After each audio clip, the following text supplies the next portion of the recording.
Yeah, I have my volume of my computer up too high. I'm still getting used to this. All right. I've been on a wild goose chase all weekend trying to get my computer upgraded to Windows 11. Really? It should not be this difficult. It never should. But my God, our computer's a pain in my ass. Is it too much to ask that things just sometimes work? I don't think it is. Okay. Let's do this.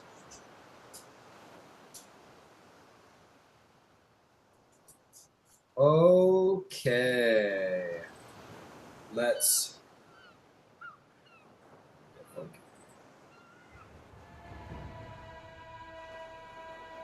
Hmm. Okay. Welcome back, everybody. Very excited to get back to the game. Always am. So, session plan. Last session, party got up to a whole shit ton of stuff according to my calendar. This is the longest entry. Oh my god. Starting to compare with my political intrigue ever on game. Boy, what happened?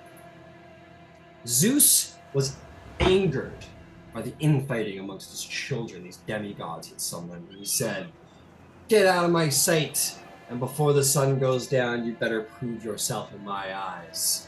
Be gone!" And with that, Vasaliki began to sweat. Yeah, the party began to start to figure out how it is they were going to prove themselves worthy to various gods. Let's see.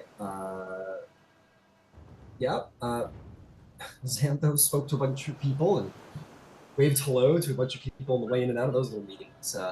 Confided in Persephone. Thyia very respectfully came to Persephone and tried to ask her about the rituals of the underworld, which she said,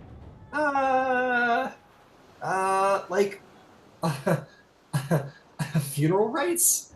Was clearly not terribly comfortable in her new role as the Queen of the Undead, or the Queen of the Dead. But I'm sure the respect was greatly appreciated.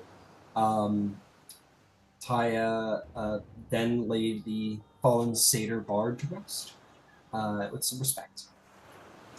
Let's see here. Oh boy, so much stuff. Then Xanthos went to talk to Hades and Persephone and made sure that they were all getting along, and indeed get along they did, to which Xanthos once again bumped into a friend. Such a friend. Bumped into, oh my god, get out of my way. Bumped into Romulus, who stood in front of the door as Persephone entered the room, and met a very strange woman with a spiked gold crown, dressed and bound in black, spoken riddles and mystery, and started him interestingly as if he were an audience and she the observer of what he was going to do, and said that his road was very interesting and few understood why on this mountain. Very cryptic, whatever the hell that was. To which then he had speakings with Hades and basically said, "Hades, I think your shit's dope, and I'm here to support you." To which Hades grew skeptical and said, like, basically, give it your best shot, Romulus. But he believed him to be perhaps more interested in the power of terror over the respect of those who have passed on, and asked him to judge his own proclivities wisely. Let's see, we're just powering through all these events. Yeah.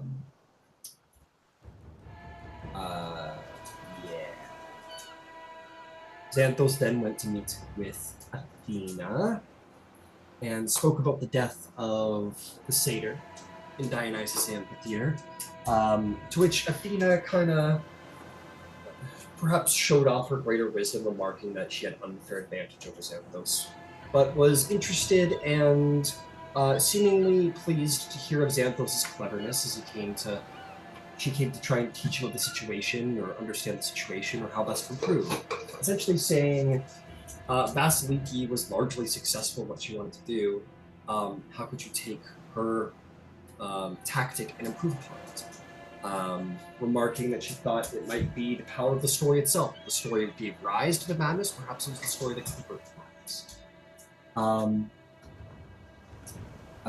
Candybus basically went to Hephaestus and buttered him up. Told him he was just a great guy and he'd love to see him around sometime. Hephaestus was like, and you don't want anything in return? And Candybus was like, nah, see on the flip side. Such a great guy, that Candybus. No ill intent in there. Vasaliki met Aphrodite, always a great person to be. She told her that she would be willing to use her favor with Dionysus to have him create a concoction that would make Hephaestus unable to perform on their wedding night, and thus perhaps freeing Aphrodite from the bonds of matrimony. Aphrodite was intrigued. Her instinct was to try and foster kindness and love and her marriage with this man who was to be her husband, but also by what an intriguing idea. And she was like, I'm not going to say no, but I'm not going to say yes either. Have fun with your life, and kind of danced away. With that, the party took part in the contest of echoes. There you saw many things. You saw the Amazons perform what is known as the battle ballet, a very interesting and difficult to perform tactic exclusive to the Amazons' abilities. You heard the Minoan king speak of man and law, and you guys all made your presentation by slaying a monstrous beast of the eastern countries. This elephant, whatever that is, this tank of war, you guys managed to take down with teamwork to the great applause where Vasaliki ripped off an elephant tusk with one hand on a natural 20, proclaimed Zeus, and the crowd went. With that, you kind of left with a sort of look at the next guy being like, beat that. And that is where we pick up our session today, where you guys kind of return to the stands. Is there anything you'd like to do as you return to the stands? Yes. Start with you, Xanthos. Xanthos asked for the elephant to be butchered, and I think Thyia did that. So I want to cook it and start serving it to people in the stands. Got it. This is going to take a minute, so we will say that. Yeah. Yes. Yeah. One of the things that she would have done is say a prayer to Persephone. And just thanking her for the death of this creature that will support the life of all of those here. Absolutely. Fantastic. It'll take a while to butcher. Between the two of you, it's a humongous creature. I'm gonna say it's gonna take like 2 hours to well, if you're just kind of chopping and cooking as you go, yeah, that'll go a lot faster. So Thyia's doing the carving, Xanthos is doing the cooking. I know Vasaliki took the tusks, but the rest of it, yeah. Absolutely. All right, I want to see how well that goes as you guys take to the sides to start doing that.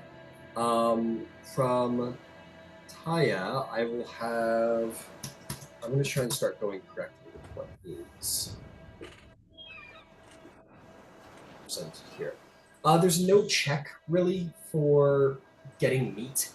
Well, I mean, technically there's a check. It's a DC 5. Leave me a DC 5 meat check. Give it a shot. We're still in the Coliseum, right? I'm assuming you have left. I imagine you guys aren't sitting there butchering an entire elephant for 2 hours. Well, whatever was needful, but I do not think she's going to make a show of it unless you ask her to. It is not the most intriguing thing to watch. I've got a 37-minute solo that I could play, so. Like, oh, look at him go! So what'd you roll there, Thyia? On the dice, it was a 13. I add things to it, though. You said nature? Nature. Okay, 14 then. 14. So a question, Vasaliki, did you rip off just one tusk, or were you wanting to get both tusks? I think it was just one. I think I just grabbed the one. Yeah. Okay. At least made a show of getting the one. Yeah, exactly. Thyia, you're a little bit. You get the tusk you get the second tusk off. I'll say you get enough of it off that like it could serve as like it kind of crumbles. I'm gonna say like just from the nature of the roll. We'll say that it got damaged during the fight, and when you're like cutting it off or whatever, it just kind of crumbles. So unfortunately, that doesn't work out. But you are knowledgeable enough that you could take its skins if you wanted. If you wanted to like have elephant leather skins, that's sick as hell. I will take it because it is valuable. The creature was sacrificed. We want to make use of everything we can. Fair enough. Could you lend me a few scraps of that? I need something to plate the flesh on. That's absolutely. I will say that you will gain these two things. Thyia, you will gain a 5-pound elephant skin. It's worth 6 gold pieces, expires in 10 days, and can be crafted into leather armor. I'll say like leather, studded, a hide. I don't really care. It's certainly thick enough. I'm sure it could serve for any of those items.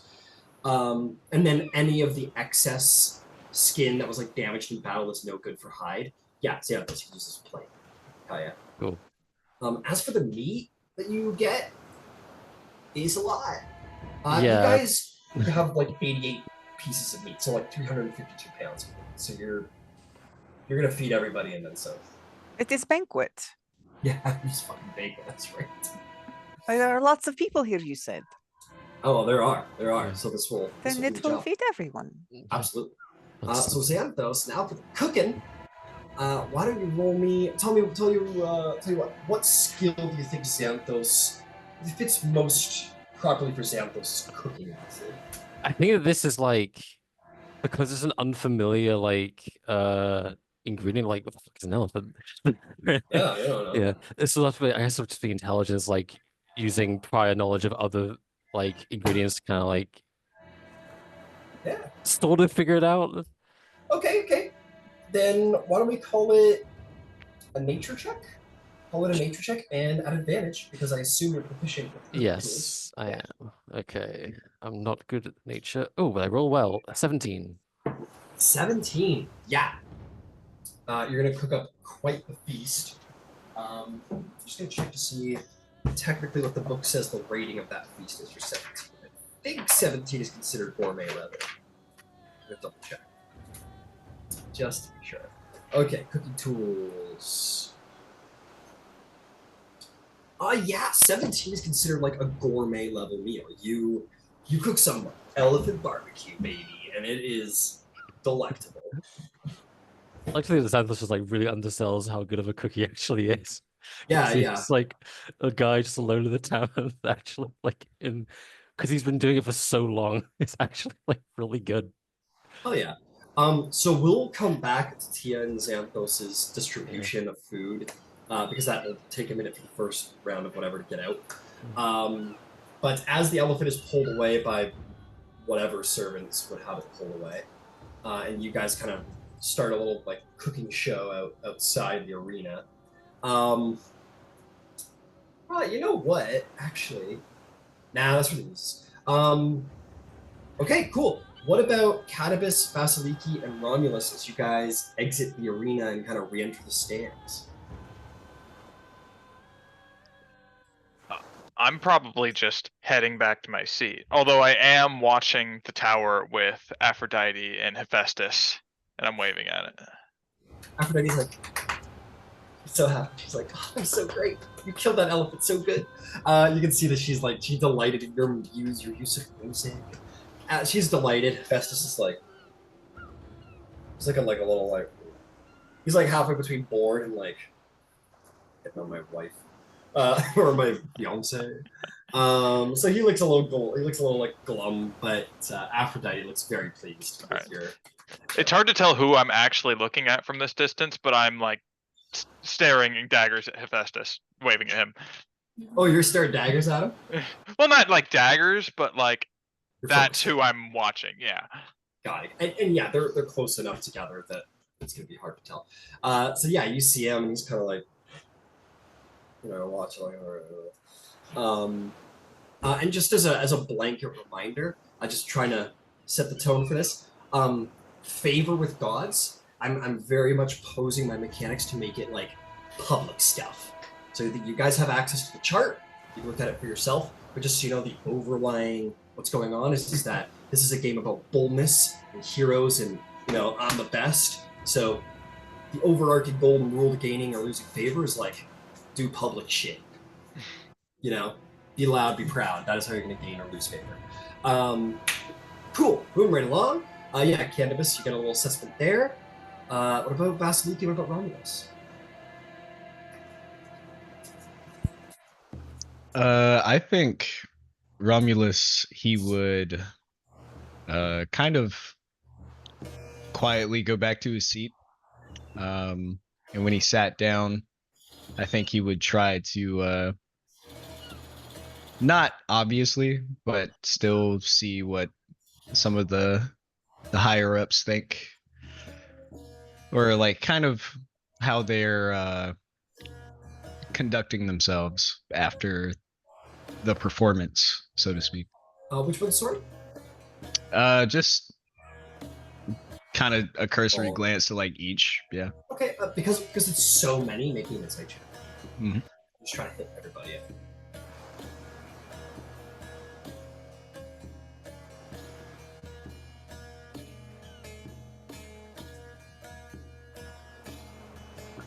Dirty 20. Dirty 20. Okay, let's go around.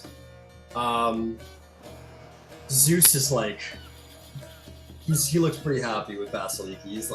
He's got his eye on Vasaliki. He's like, Hera looks like not angered by any means, but like you could tell she's like got her eye on Vasaliki. It's that look of someone who's like, do I need to consider this person a rival? Do I need to, she's not sure.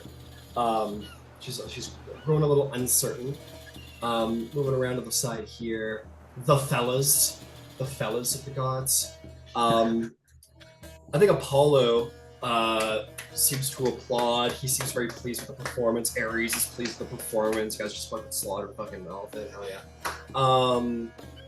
Hermes is just enjoying the amusements, yeah. But those two seem a little more focused for different reasons. Poseidon's enjoying the fanfare himself. Moving right along. The ladies. Athena she's watching. She's a little bit she's taking this a little bit more seriously than everyone else who's like, yeah, entertainment, like, fuck yeah, like, who's my favorite star out there? She's clearly like scouting. She looks a little bit more like someone who's scouting town. Who's going to be capable, who's going to be the great heroes, who's not going to. For the first time, someone sees Artemis. Quite fitting of the huntress god, I think, in a way. But allow me to give you a little description of her, finally. As you look up Romulus, you see a god that has not been given much attention, perhaps by design. She is like the wild moon incarnate. She's wrapped in robes of silver and midnight. Her hair is dark as the new moon sky. Her skin is pale as starlight, and her eyes are sharp, cold as a hunter's arrowhead. She moves almost predator-like, silent and sure. And when she pauses, even the wind seems still in deference to her. A silver bow rests on her back, and from every footfall seems to be thorn vines or wildflowers, depending on her mood, perhaps. She seems to cling to the shadows. There's a sort of darkness to this almost maiden-looking goddess as she watches with interest. Perhaps you meet her eye, Romulus, and there's a tilt of the head, like wondering. Perhaps it was a very sharp spear throw you made at the end there to the elephant, such as a hunter should be precise. Going along. Oh boy, the awkward box. That is what this place is called. You get a little nod from the way of Hades, Romulus, for your very devoted words towards the corpse of the elephant. But still not with like immense approval, like kind of almost token, like, yeah, I appreciate that. Not like, yeah, baby, but like he's like, yeah, I see what you're doing. Persephone just sits very awkwardly between her husband and her very doting mother, who sits presently as well, who has a look of like, I'm sitting here because I love my daughter and I support her. But it's fucking god again. And you know, so she just looks like everyone's like bitchy grandma. Kind of, she's youthful, beautiful, but definitely with the motherly appearance, similar like a mature god like Zeus. Hestia is just like, just like pleasantly chilling, sitting there. Actually, you know what? I take it back. Hestia's not there. You saw her in the box, but she vanished. My apologies. And then, as ever, you see Candybus going up into Aphrodite's box, blowing a kiss, and Aphrodite's like catching it. And she's like applauding. She loves the fanfare, and she loves the display of courage and charisma. And Hephaestus is kind of looks like every shitty teenager who like just wants to get back home and go play Xbox or whatever. But his Xbox is forged, so he just looks like he wants to get back to his forge, and looks a little chip on his shoulder about Candybus' fanfare. And that's kind of the general assessment of the gods. Okay. I think upon, the last thing him seeing is Candybus's interference into what is a blossoming relationship, I'm sure. Interference? Whatever are you talking about? I think he'll kind of, see him on the other side and then see where he's looking, see what transpires where he's looking, and then he'll just shake his head. And then he'll lean back and wait for the next bout or festivities to commence. Fair enough. And last but not least, Vasaliki, in the immediate fanfare of your great moment. Is there anything you'd like to do? Yeah, after I call out to Zeus and I don't know, I kind of imagine I've got the tusk like over my head. Sorry. Oh my god. I couldn't stop myself. I'm sorry. Go ahead. I want to make a pointed look towards my mom, see if she's paying attention. Oh, she's paying attention. She's paying attention. Sure. Mm-hmm.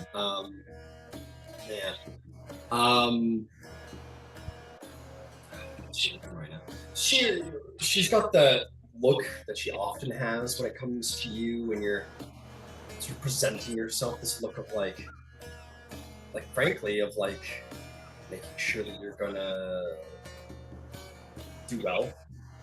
It's judgment, frankly. Not like necessarily like don't fuck up, but wants to see if her daughter is becoming someone worthy of knowing. Your mother is not unloving, but she's also not a coddling mother either. Mm-hmm.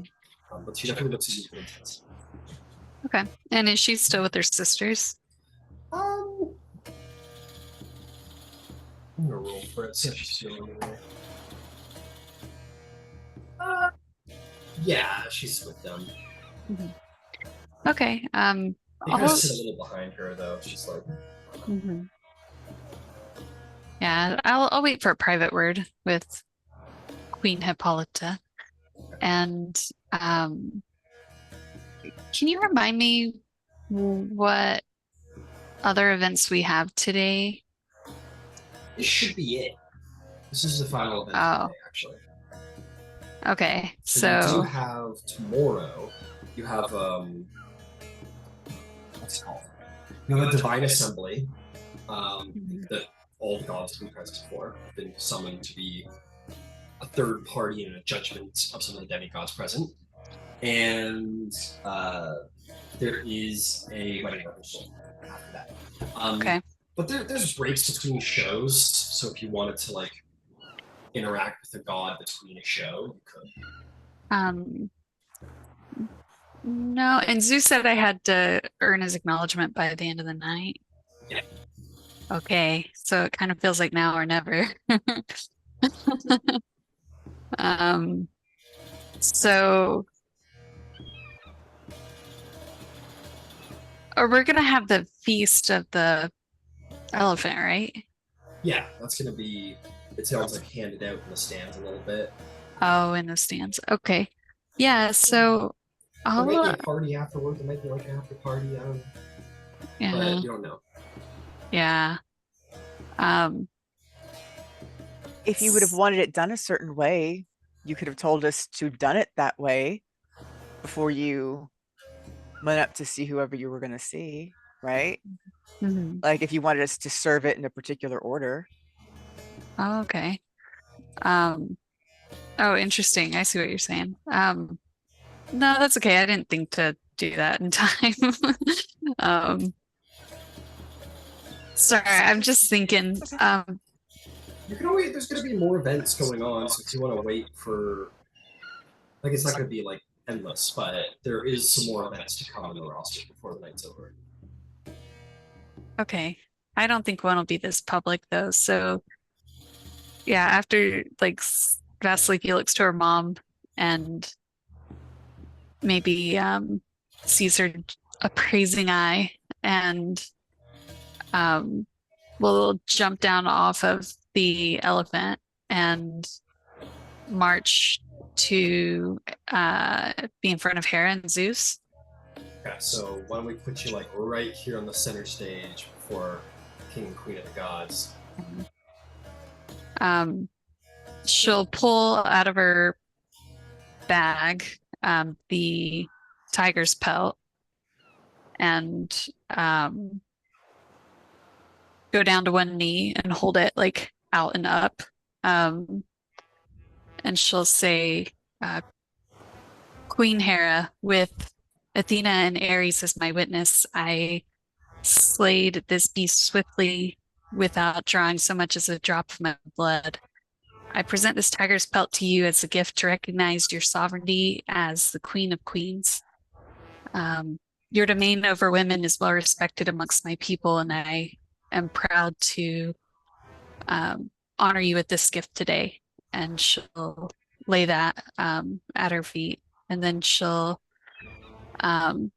stand proudly with the tusk of the elephant and say, Zeus, Father, I slayed this beast in your name and also ask that you accept this humble gift. And I publicly here seek your acknowledgement as a champion of your domain. Okay.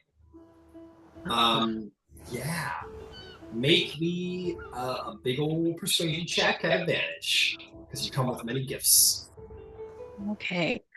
And I've got heroic inspiration that I'd potentially. Well, can I roll and then use it, or do I have to call it first? Heroic inspiration is a reroll, so you can do the roll. Okay. And do the one more after if you don't like what you get. Okay. We'll see what we get.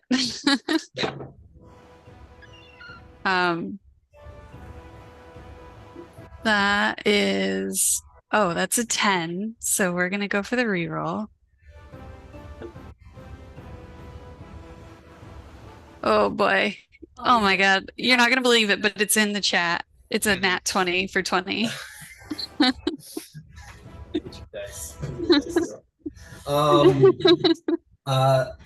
Yeah. You lay down these pelts, and many would see. Okay, sorry. Okay. It's all good. You lay down these pelts, and like a lot of people in the stands go kind of quiet, and just like, this is new. People generally fear Hera, especially the children of Zeus and her wrath. But you sort of publicly humble yourself before her. And she herself kind of shows something she doesn't show often, which is also sort of surprise. she's been looking at you with this sort of uncertain gaze, uncertain to see behind what it actually is. But you lay this down, she kind of raises an eye and kind of thinks to herself a bit. And you lay the tusk down, you're like, I seek your acknowledgement, Zeus, father. Zeus is like looks over at Hera, and like, you can't hear what they're saying. She's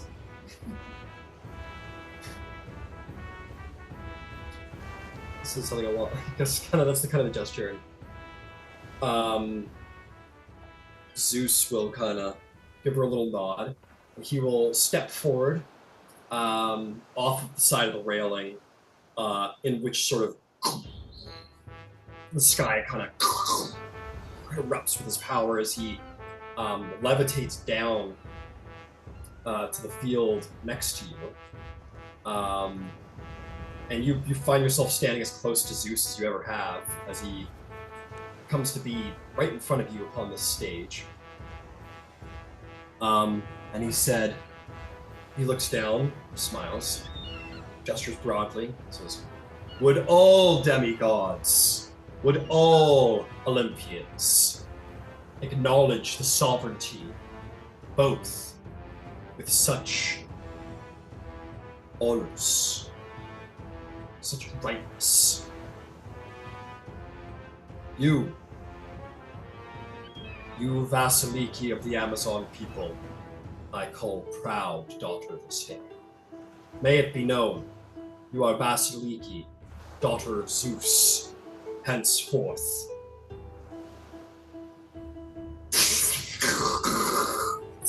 The thunder and lightning goes off. Applause breaks out amongst the stands. Vasaliki, you are officially acknowledged in the name of Zeus. And he looks down at you with very much a look of like significant approval. Significant approval upon his face. And he'll say quietly, he'll say, you are bold. I perhaps misjudged that boldness at first for foolishness. See there is more to you than just spear and sword. This will serve you. I'm excited to see how you make your legend. I promise to make you proud. And she'll like do the shield and the spear, like she'll hit her shield and spear together, and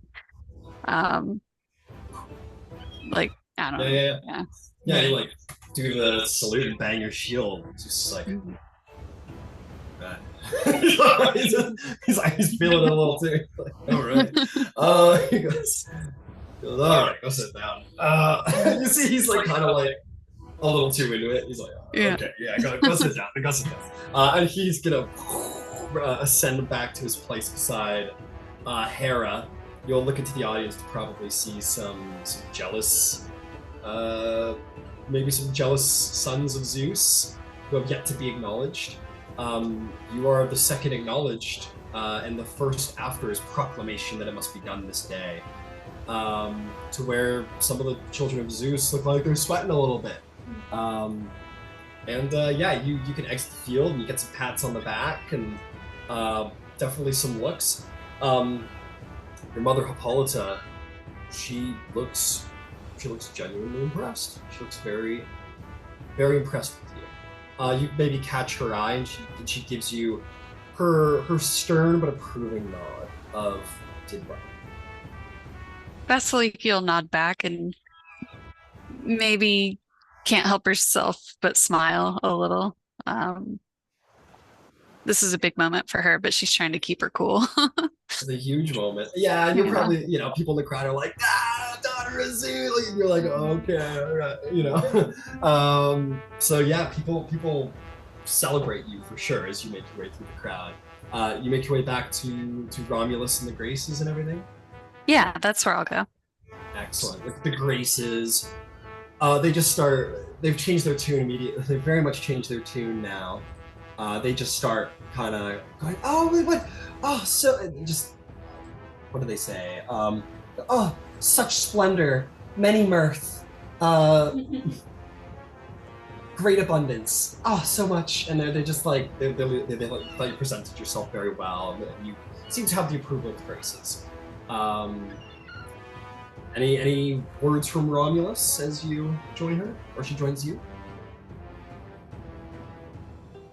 I think as she's like being tossed and pulled and pushed from every direction on her way up to the bleachers, he would stand up as she's getting ready to get to her seat, and he'll just be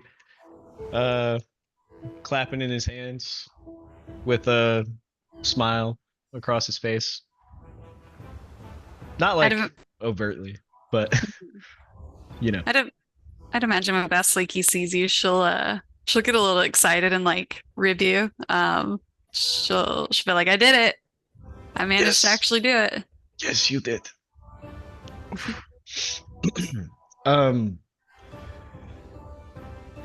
Boldness. I would endeavor to say that there has not been many demigods with the boldness that you possess, Vasaliki. Well, serving me well on the mountain tonight, and I'd like to see a little more of that from you. I think you're hiding behind your shield and sword, but there's much more to be discovered, I know.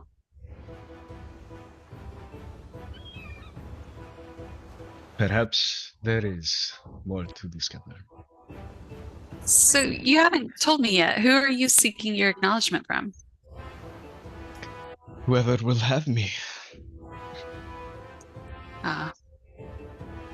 Well, I'm sure any god would be lucky to have you as champion. And she'll kind of give you a soft smile. It's funny. You get acknowledged, and now all of a sudden you're so uplifting and hopeful and talkative. Yeah. Well, that can change any minute. So don't push it. It's a good moment for me. As well it should be. But you should try being a little bit more hopeful. It's a good look on you. All right. Well, how about we celebrate with some elephant meat? I must say, I am not sure about this one in particular. Some satyr at this point is going around going, "Get your elephant meat here, elephant meat made by Xanthos, carved by Thyia. Get your elephant meat on the back of elephant skin, directly from the arena." Oh, Xanthos. Oh, yes, of course. Tender, right off the back of the beast, fresh cooked, yeah. Starts handing out. People are like, "Oh yeah, I'll take you." Holy shit, this is really good. They start handing out the graces. So I'm like, "Splendidful." There's one thing I want to request because of this is the bounty of a hunt. I gotta have like a good cut sent personally to Artemis. It's just the right thing to do. It's the right thing to do. You're muted. Yeah. Oh, you're not. No, Thyia was going to send one to Persephone as part of the prayer, but okay. I don't want to. You can both send. Okay. There's a lot of meat. Well, I didn't want to step on someone else's. No. I mean, you help prepare it. Yeah, you guys prepare a special. If there is a tender cut on an elephant, you find it, and you send it along. Both of you in different directions. It's the trunk. Yeah, it's the. I mean, maybe that is a delicacy. I don't know. That goes to Pan. Oh, you don't want to send that to Pan. Yeah. Yeah, quick question. I've got a -1 with Artemis, and I'm curious how I managed to do that. Because she just showed up, right? Well, she's been here this whole time. I've just been watching. I don't remember every favorite point I've given out. Oh, okay. I was just curious because We need a that might log be book important. of every Yeah. favorite point. It ain't here. Now. I don't remember. I don't know. I can go back in the recording. Boy, that's a lot of Good. recordings. Well, if they just showed up, they've been in the arena. It had to have been last session, right? I think they were also at the Throne room. yeah, in the throne room. That's the only two places you would have encountered her. It would be the throne room and unless you said something. It might be because you've been a buddy. You did something on behalf of one of her I think it's. I know you like did like a big shift because Vasaliki said who her mother was to Zeus, and like some people were like, some gods were like, yeah, I approve of this, and others were not so approving. That's my best guess. Yeah, I don't know. It's there. Sorry, don't remember every favorite one. Cool, but yeah, you send your special meat platters around. Pasiphae is going to definitely acknowledge you, Vasaliki, and just going to say, who's sitting next to you in the stands, as you might remember. She goes, very well done. You are surprisingly diplomatic.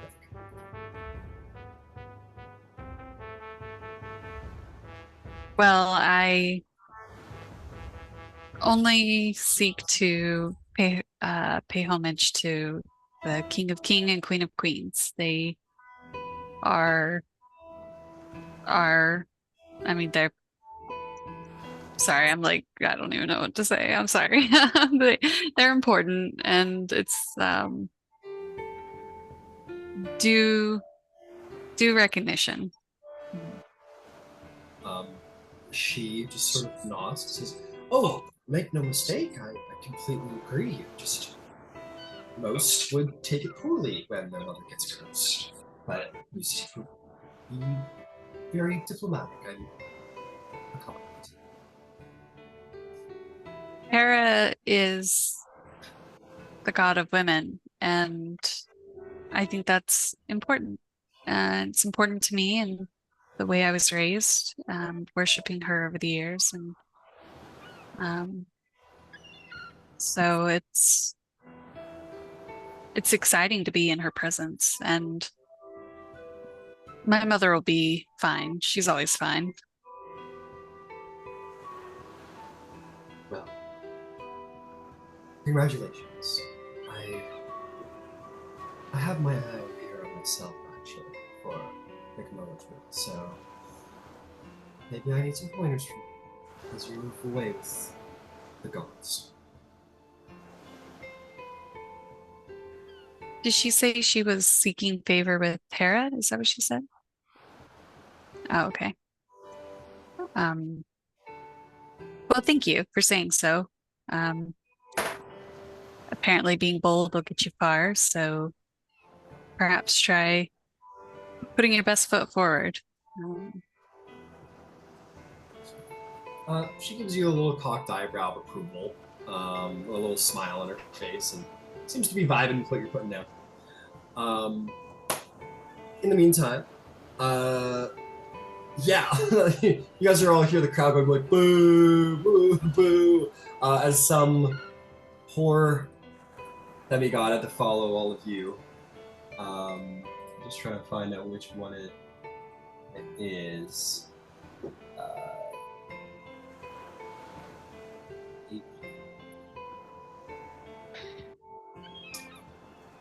There's some poor demigod out there who is saying a poem, basically. Let's see, what is he saying?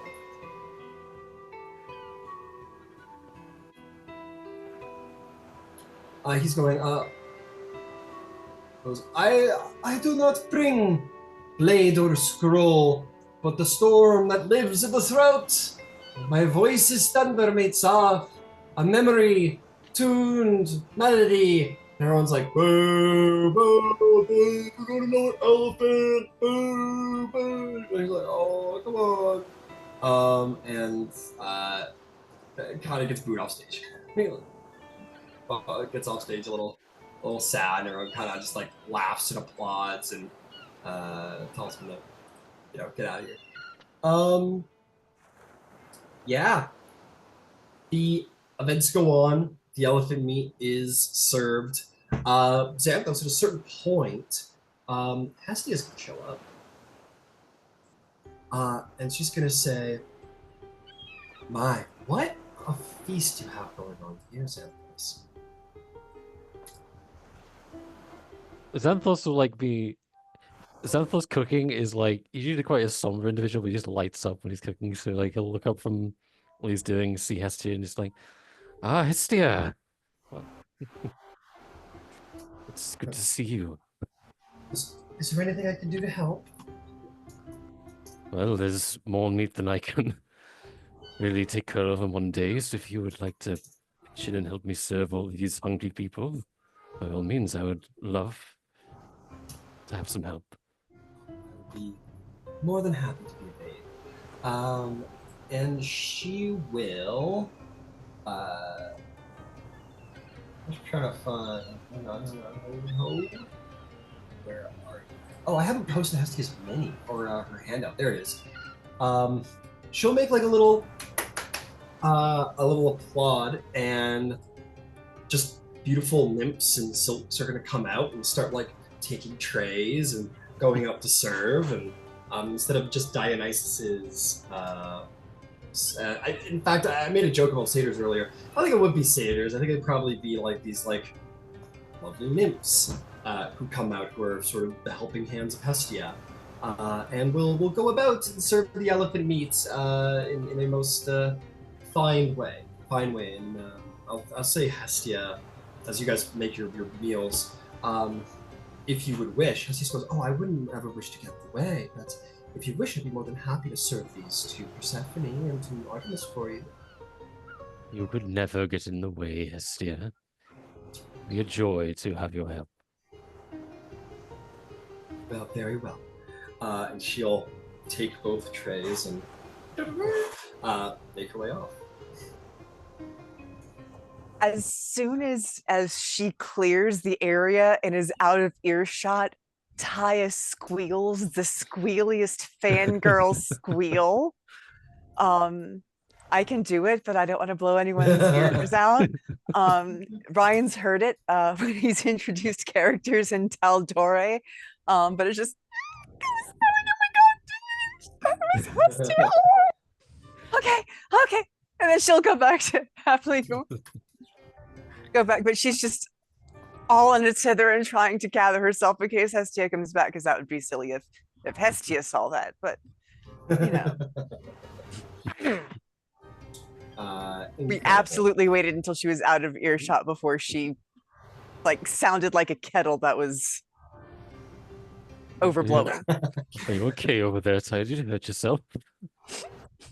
No, that was Betty. She's so... No, I'm fine. It is all wonderful. Also, keep in mind, she's very stoned. Oh yeah, you're not in a like a literal define ecstatic drug-induced haze anymore, but you're still still in the system. Incredible. So I'm realizing Hestia doesn't actually have a retinue. So I'm simply gonna say that like Hestia's like, "Do you want some help?" And you're like, "Oh no, yeah, sure, please help delivering all this meat."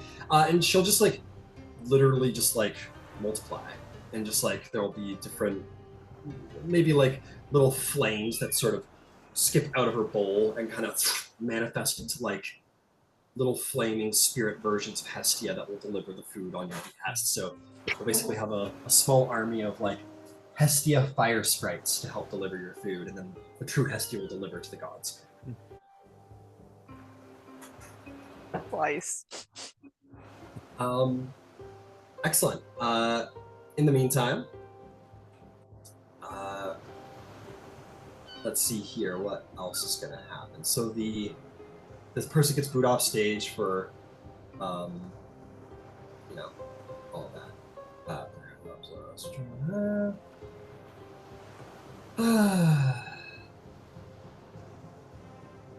Oh, this is.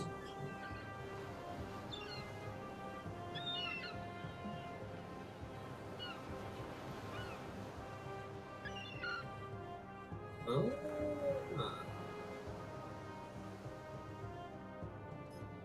Okay. I gotta go, you guys, as a sort of final act here.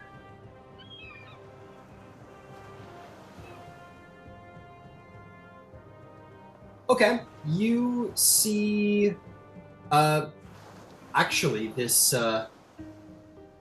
very strange thing happens where there's an applause, and wandering out onto the field is like, well, Dionysus is like, and that looks like that's about Alabar.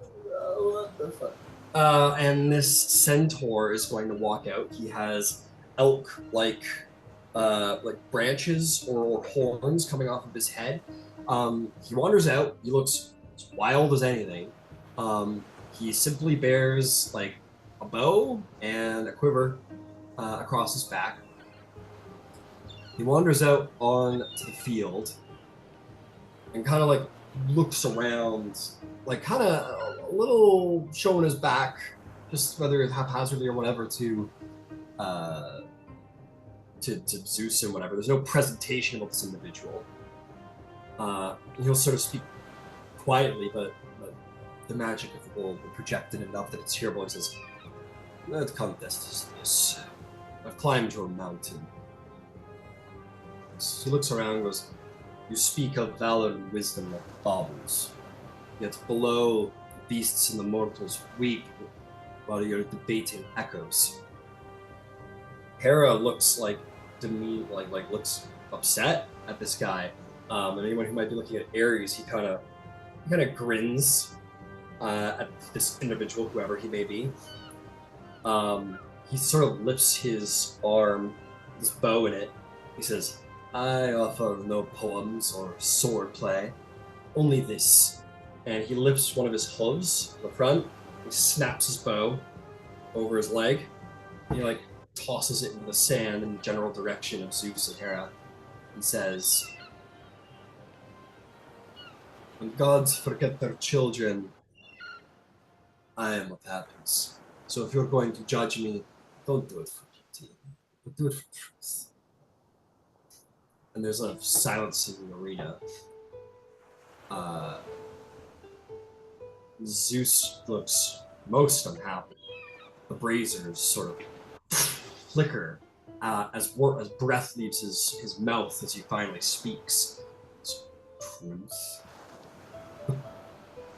Truth? Speak to me of truth, wild one. You must be mad to come before me and speak of truth. Us and speak of truth. What liveth you know? It is, be gone from this arena. Speak again of such nonsense and you will be judged. Consider this mercy for your arrogance. The centaur just sort of shrugs, plops away out of the arena. And there is, and the fire sort of begins to sort of dull. Hera kind of puts her hand on Zeus's thick forearm as a sort of calming motion. And the flames sort of begin to recede as Zeus's flared temper calms. And the arena just kind of sits silently until Dionysus kind of says,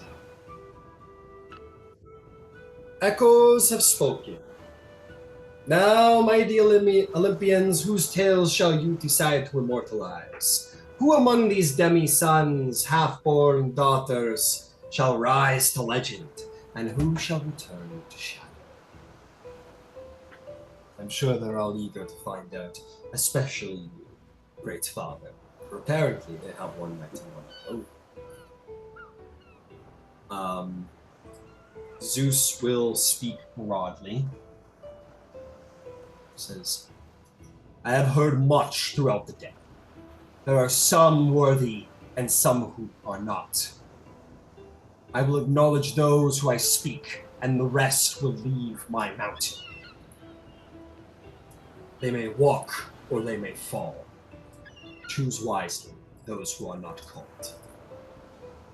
I acknowledge King Minos of Crete. I acknowledge his brothers, Sarpedon. I acknowledge Rhadamanthus the Wise. And he'll go through a list of names. Just pull them all up.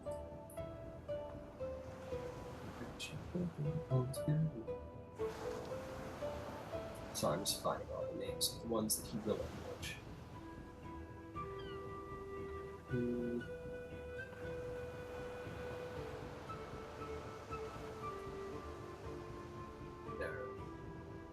Oh, what am I doing? He says, I will acknowledge my sons, the King Amphion. I will acknowledge Xanthos, his brother and co-founder of Thebes.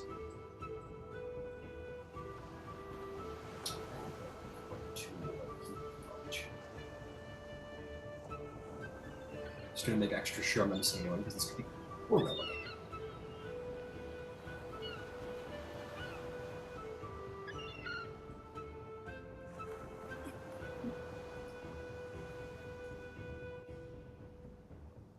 I think I might have got all of them. Oh, I'm gonna say, I acknowledge my son, Iasion, Prince of Samothrace.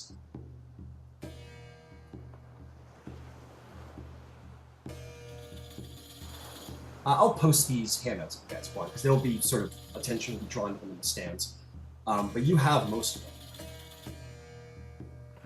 And he says, these are my sons that I will acknowledge at this time. All others who would call themselves of my blood, you have come to this mountain. You may have climbed its heights, but proven yourselves unworthy of heroism. Leave this mountain now. I will not see you in the morning with bright eyes. To those of you acknowledged, be proud, for there are none more worthy than you, to my eyes. There's a tentative applause as there's a bit of a threat behind all the praise. Yeah, these demigods will be acknowledged. Who was not acknowledged? You see a couple of individuals, no more than like 3, that sort of get up and quickly make their way out of the throne room, and make themselves quickly escape from the throne room. You did not meet them nor talk to them, and none of you have either. They passed under the radar, unfortunately.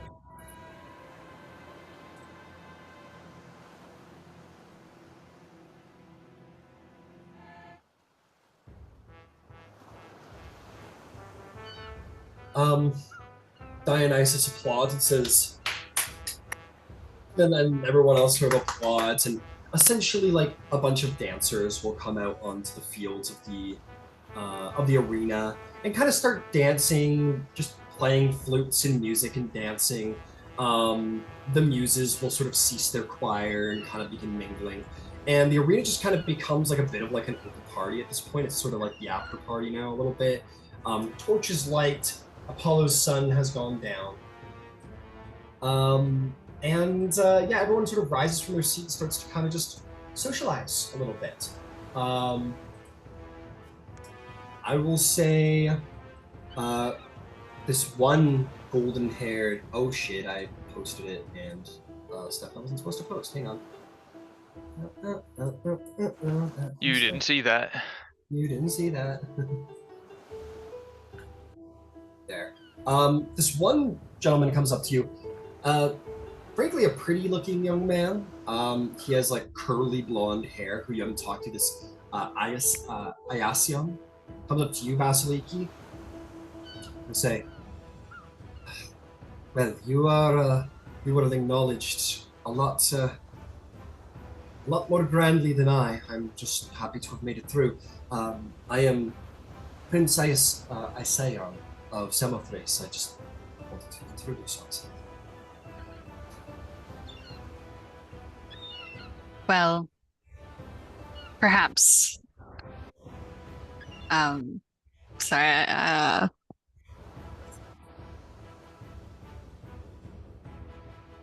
Never mind. Thank you. I appreciate the compliment. It's good to meet you. Princess Amathris, I've never heard of it. May I have, but he says, oh, it is an island to the north of the Aegean Sea. I traveled by ship to be here. And how are your travels? Well, have you ever heard the term, Poseidon may bless you in the morning and curse you in the afternoon? Sure. Yeah, I understand what you're getting at. His domain is a difficult one. You have to travel island to island. Open water is lethal. It's dangerous. So it was a long trip. Having to make my way from shore to shore, but I got here alive after some getting lost. Very hard to keep track of where you are at sea, especially at night. Well, you made it, and that's what matters. And you've received your acknowledgement now, so well done. Do you know who the centaur was? The centaur?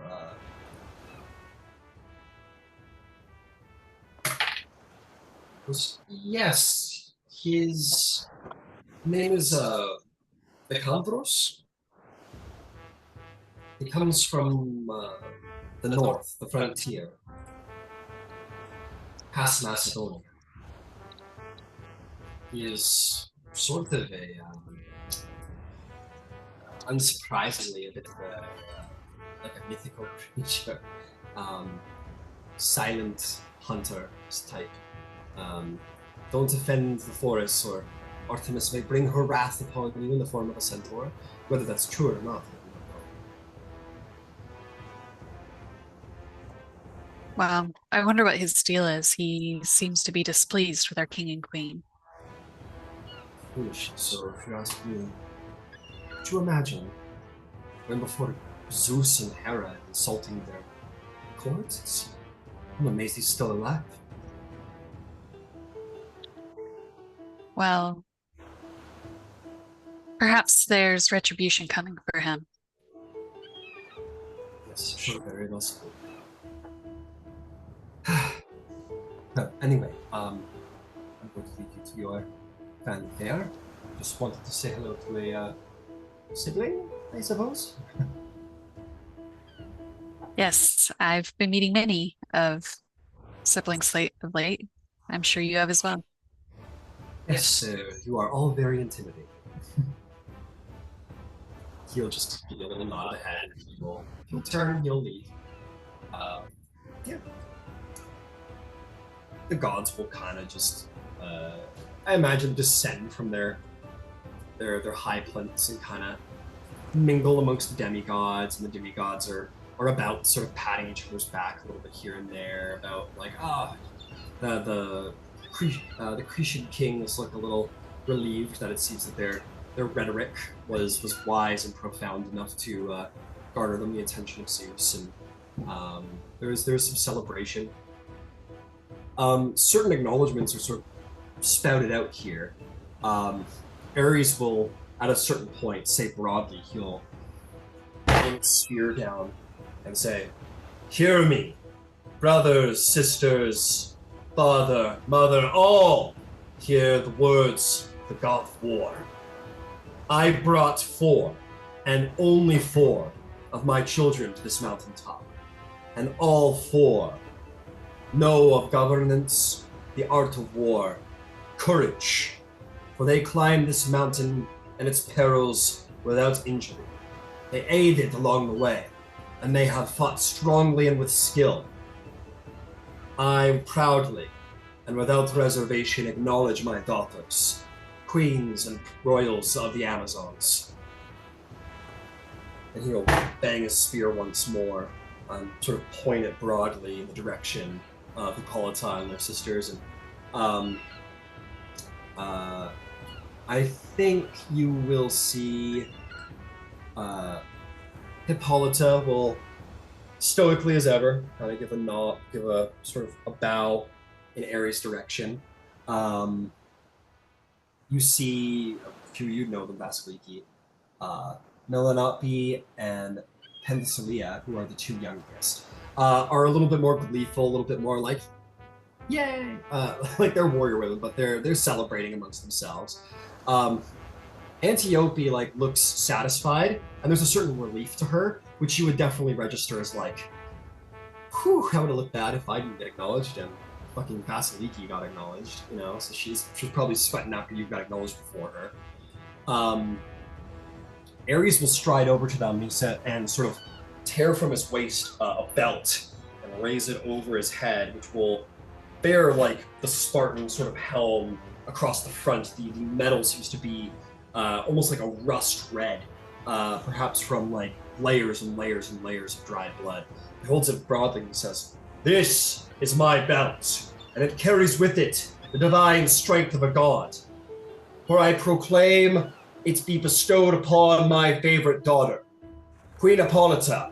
Accept the belt of Ares, and know yourself acknowledged in your rule by the god of war." And Hippolyta accepts it, bows her head, will put it on. Fucking props her dad. And there will be a large applaud, and this will kind of go on through the night where different acknowledgements will happen as it goes. Those will be sort of some of the bigger ones, so I'll just get those out of the way. But yeah, you can kind of carouse. Is there anyone or anyone you'd like to talk to, anything you'd like to do? I'll say Xanthos and Thyia, you have served dinner at this point.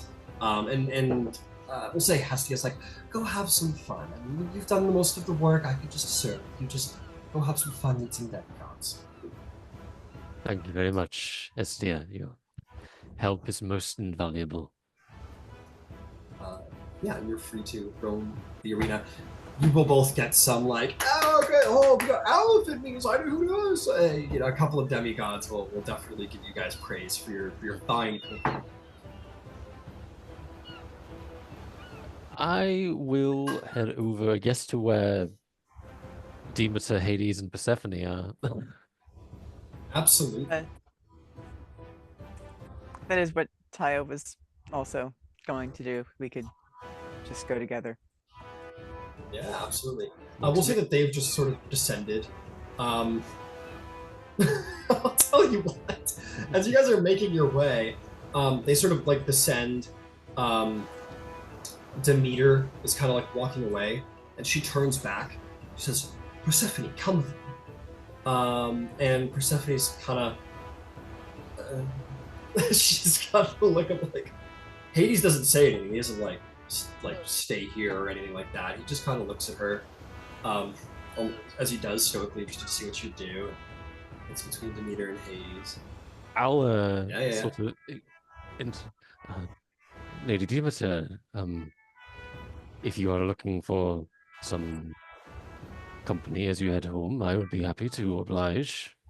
If Persephone wishes to stay here, I was hoping I might speak with you. Make a persuasion check. See if you can diffuse the situation a little bit. 14? Let's see how she got with this.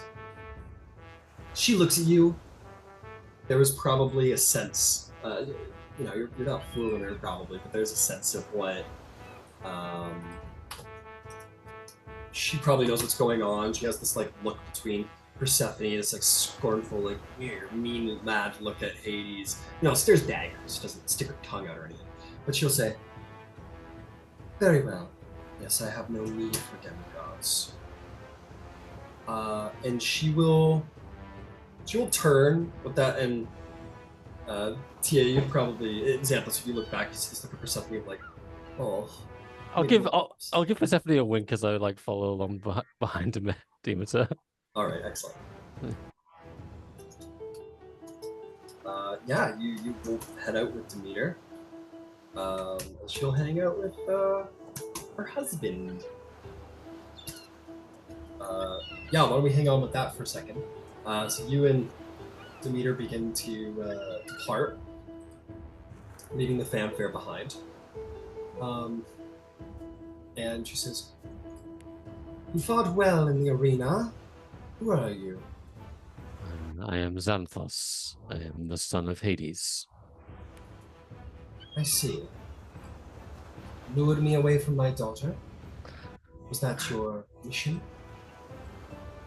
Given to you by your father, perhaps? By your daughter, actually. She asked me today to help her forge a strong marriage with my father, a good one. See. Well, how is Persephone faring then?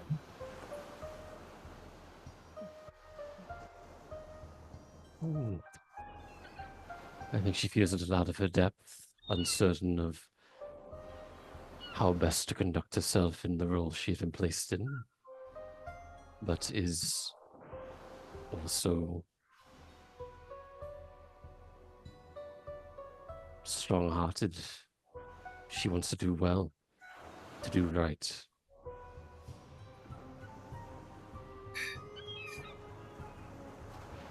Of course she does.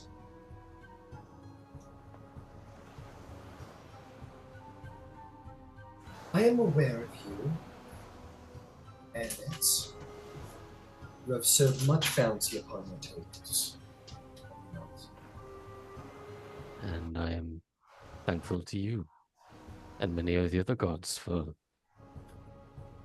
gracing me with such fortune in my life above the underworld.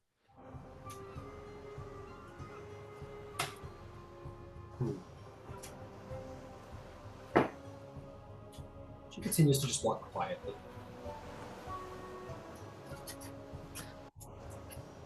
She'll walk quietly.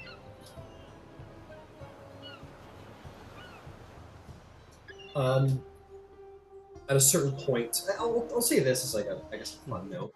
You know that she was always depicted with a torch. That is usually how she's depicted. You'll note that she is not this time.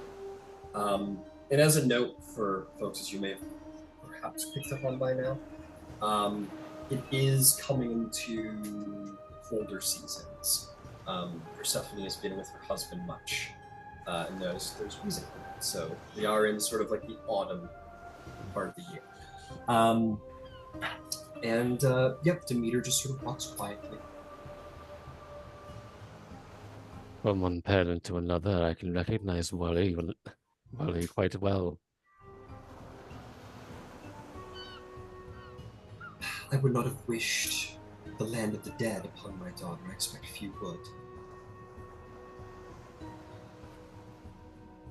I can empathize. I would not wish that place upon my own children, or any of my grandchildren for that matter. She looks at you with pause, with perhaps surprise at your understanding. Then you are a good parent. This is not a surprise, just it's fine to hear somebody who understands the plight of parents. This child is in an unfair place, dangerous place.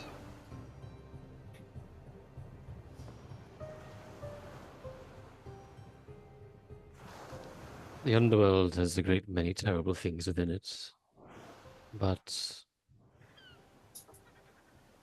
despite the wound placed upon me, I would not count my father among them. He is perhaps one of the few good things to be found there.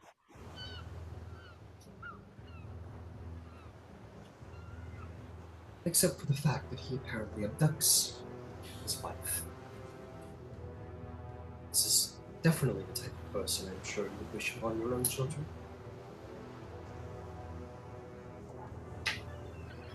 No, but then gods and mortals are so very different.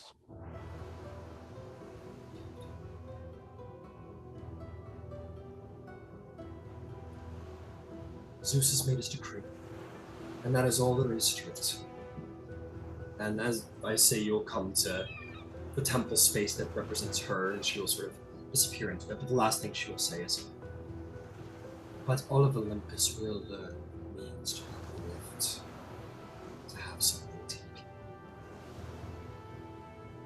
The winter has been born.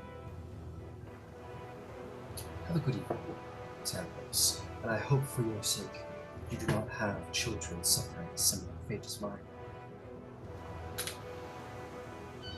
I just offer a respectful bow. She will leave, as it is the current season.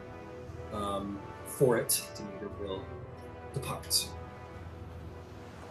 As she has traveling back. I'm for Candybus in a minute. I want to circle over there and check in with you, Candybus. So you get into the stands. You've heard everything that's going on.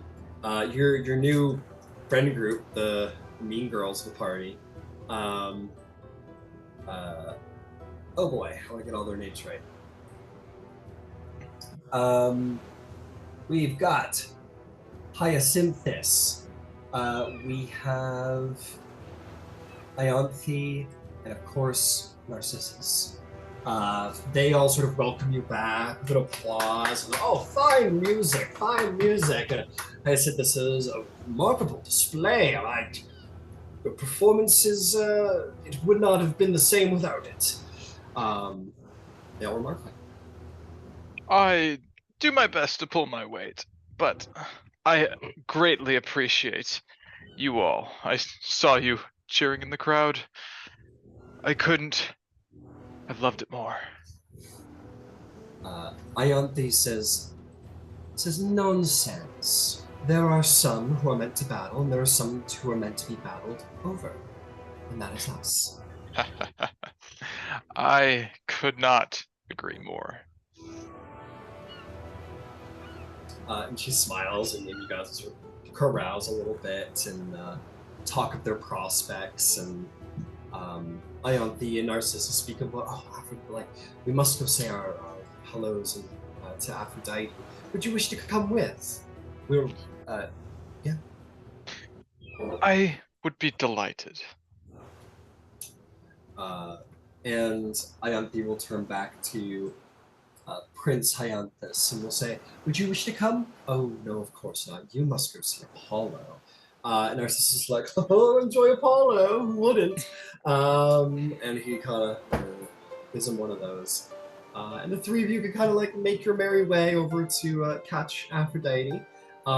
She has descended with Hephaestus, who has said something very briefly to her, in her ear. I was not sensually or anything, but just kind of whispered something to her. She puts on a big smile and kind of and kind of waves him goodbye, and he kind of painfully limps out of the arena, perhaps making a quick departure to finally return to his forge now that the required reading of the day is done. And you three may approach Aphrodite, and she delights to see all three of you approach, because I'm so glad all of you have met. Such beautiful people deserve to meet one another. Of course. I mean, who else should I surround myself with than some of the most beautiful people in the arena? Delightful. Well, then we must all stay together, for we are not beautiful. And Narcissus says, "Oh, of course, Lady Aphrodite, of course." Yeah, you guys can kind of carouse around there and just sort of laugh and make fun with Aphrodite. And So, how did you enjoy the show?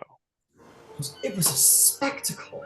She goes, Ianthe, Narcissus, I wish I could have seen something from you.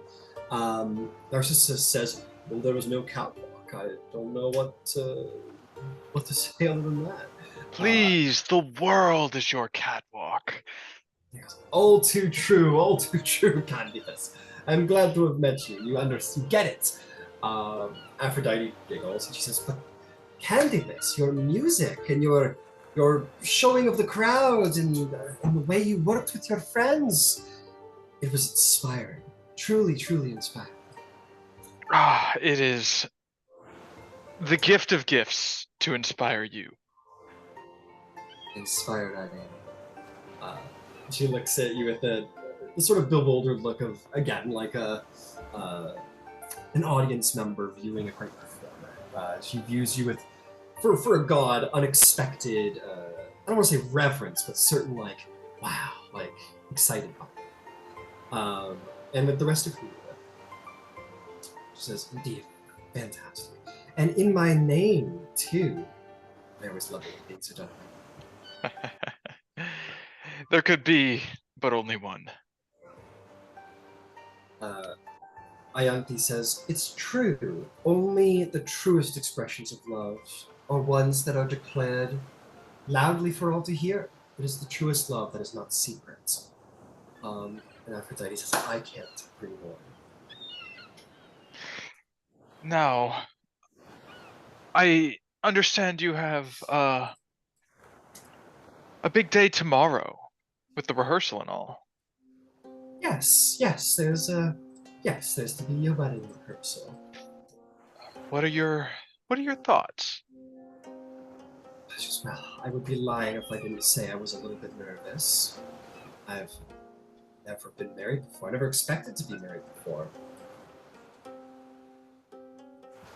But I'm doing as you recommended, Candybus. I'm taking control of the situation. I'm trying to learn of this man to be my husband. And what have you learned so far? He is, he's dedicated. He is as I thought. He is, well, a hard worker, and he's very giving, and... Love a man that's giving. Yes, we do love a man who's giving. He works very hard. Strong, purposeful, passionate. He is very passionate about his work. I do so love someone who's passionate. But is he passionate about you? Oh, well. And the others sort of like look with like, yeah, he must be passionate about you. He goes, well, I think he's learning to be. I think he's perhaps learning to be. And Narcissus says, but Lady Aphrodite, he leaves you unattended. Here, in front of all of us, beautiful people. He is a overconfident, he kind of looks around before the next words about, an overconfident god. To leave one so beautiful as yourself to the company of others. And Ianthe will say, if it was me, I would never leave your arm. And Aphrodite goes, oh, you're all very so sweet. You're all so sweet. You're very good. He must know if you two are to wed, you must take priority over his forge. And the others agree with you. They're like, yeah, backing you up for sure. She goes, of course, you're right. Of course, I must be his greatest treasure. I am Aphrodite. I am the great jewel of Olympus. And they're all like, oh, you get it, girl. And you guys can continue to chat a little bit. Is there anything else you wanted to put to her before I go to somebody else? Nope, that's all I had. Excellent. Haven't heard from Thyia or Romulus in a hot minute. Do either of you have something on the go? I think Thyia. Are you Thyia? Thyia. Yeah, I think Thyia definitely had something back with the Demeter group. Yeah, I'll circle back to you afterward then. So I'm trying to distribute it as much as possible. If I'm missing someone, please let me know. Romulus, do you want to go right now? Because that could, like, I'm where I need to be. You can do your thing, and then we Do can come you want to back go? me. No, I'm just playing. No, I'm good. Do you want to go Okay, right now? okay. I didn't want to be pushy. You're totally good. You're totally good. Everyone will get their detail. No worries. But yeah, he has Xanthos very, very kindly makes distraction for the mother of Persephone. You are able to approach Hades and his beautiful new bride.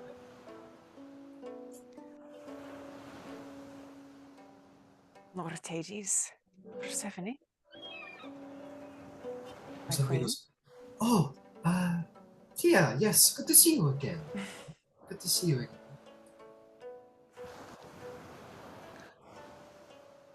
Do you have a moment for a question? She looks. She has. It's not so avert, but you can see the sigh of like, oh fuck, here we go. And Hades will just sort of nod Thank you. and say, and kind of like a little touch on Persephone's arm of like, you got this, as he will just kind of depart into the crowd. You may, she'll say, you may stay if you Did wish. not wish to disrupt, but yes, I'll stay there.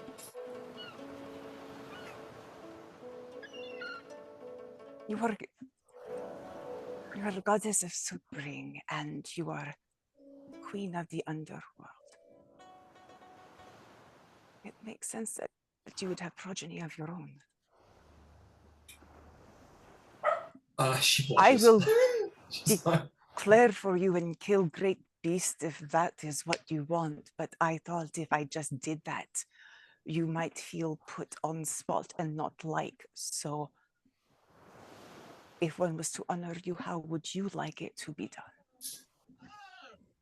I have elephant skin. I will make it into something nice, but I thought perhaps you might like some. Oh,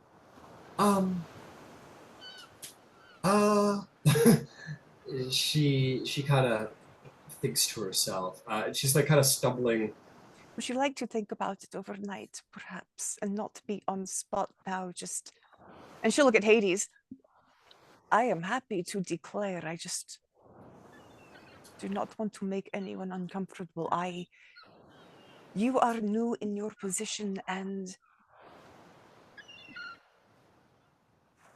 I just want to serve. Oh, my. Wow, serve. Well, I thank you very humbly for your willingness to serve. I don't know what I've done to deserve such readiness, I guess. Thank you. I will certainly consider it. And you see there's a bit of a look, despite the earliness of their marriage, to Hades for guidance, and he will simply say, "You are a queen, and such a queen deserves public merit. Wouldn't you say, my dear?" So, yeah, yes. Very well. If you wished to declare for me, perhaps a public acknowledgement or feat or something on my behalf. And kind of looks up to Hades again, who very softly nods the head, like, "Yep, good job." She goes, and she looks back at you with a smile, like, "Did it." And I shall do something for you publicly. Well, thank you. Thank you very much. And she'll kind of bow a little bit, and then kind of straighten herself, because, and then look at Hades. He'll give her a look of like, "Oh, good, you're good." And Hades will give you a nod of acknowledgement. Yeah, and the two will sort of depart. At which point you'll hear, "Thyia!" And you're going to turn around to see Dionysus. And he is going to say, "I admit, it has been some time since I've seen such raw fervor in battle, such truth. Well done.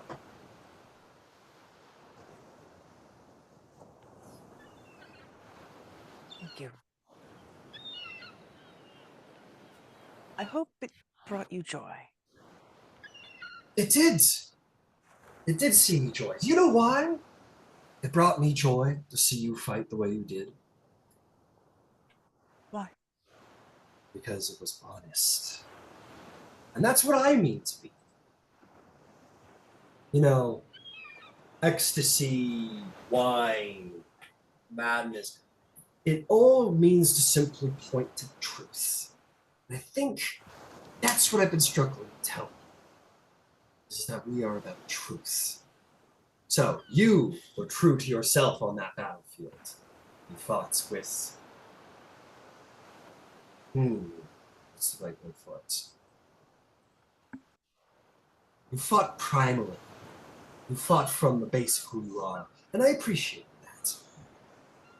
So well done.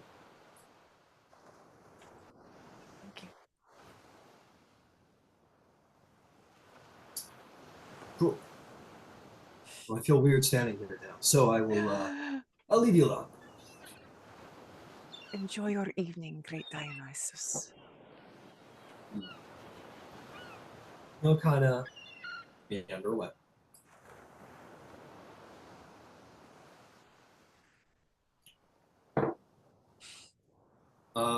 Sweet. Okay, Romulus, you're up, buddy. I really wish that me, the player, was better at knowing where to be. But Pick a god, any god. Pick a guy. That's right. yeah, which gods are still here? Demeter is left. Other than that, Demeter, Hestia is left, I suppose. She's kind of everywhere at the same time. Other than that, everyone's pretty present. Is Apollo here? He most certainly is. Then I will endeavor to speak with him. See that he is currently conversing with this Leonian prince. His sister, Artemis, is standing nearby with the look of like a similarly sort of bored sister was dragged along to the event. That is somewhat recognizable Festus. They're like together? Yeah, it looks like it has very much that appearance of like Apollo speaking to Artemis, and then the prince showed up. Now Apollo speaking to the prince. Artemis, of course, is technically a part of this conversation, but she's third wheeling a little bit here. Understood. And you approach. As you approach Apollo, it is a very strange feeling to approach the god of day and sun, and then the god of night and moon at the same time.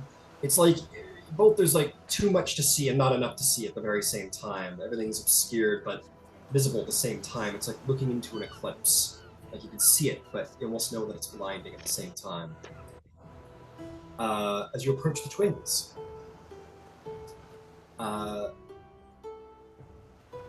say Hyacinthus is conversing with Apollo, and the two of them are laughing and sort of looking into each other's eyes with certain familiarity.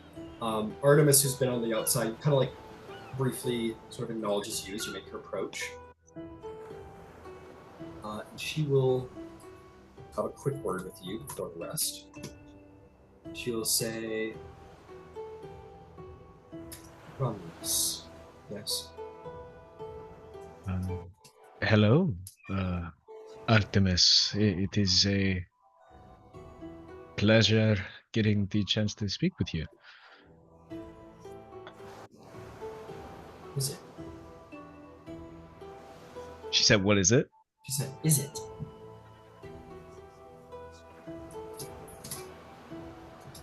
Well, on my behalf, I can only hope that the same speaks for you as well. But if there is not, then I would love to hear your reservations. Not that. It was a good throw you made. I felt pleased. Thank you. Thank you. I suppose I was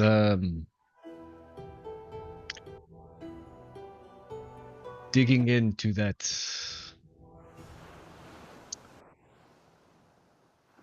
nature of the hunter, or the huntress in this case.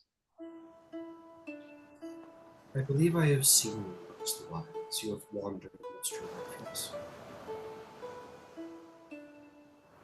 Have you? I see all that is unclaimed by man. And you have yet to be claimed. This is true. Do you spite this?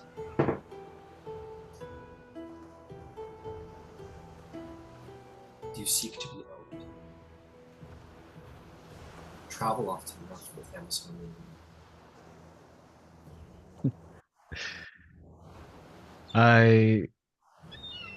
When she says claimed, do I get the sense she's talking about like divine parentage, or like You have the being sense claimed.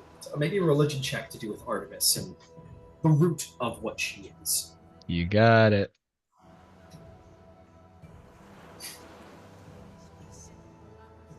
Six. 6. I will simply say that she said that she sees all that is unclaimed by man. You get the sense that she is sort of a god of freedom. She is a goddess of... Yeah. Just that. With a 6, Okay. that's what you got. She is a goddess of freedom. She might mean that very generally. Okay. She might not. Cool. No, it does not bother me that I have been yet unclaimed. Perhaps there are very few who could claim me. Good. This is as it should be.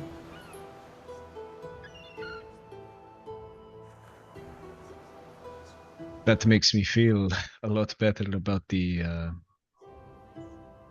solitude I have found myself in. Not as of late, but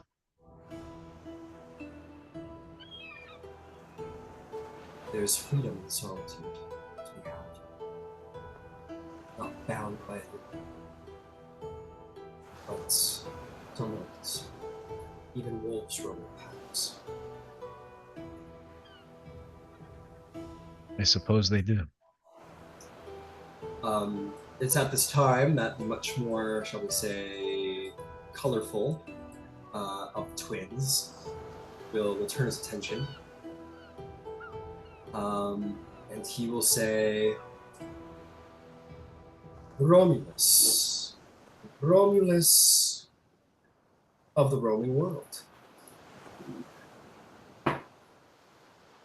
The Roman world? The roaming world. It's the world of my sister. But you come to speak to me. I am very different than she. That much is quite evident, Your Grace. Yes. So why have you come?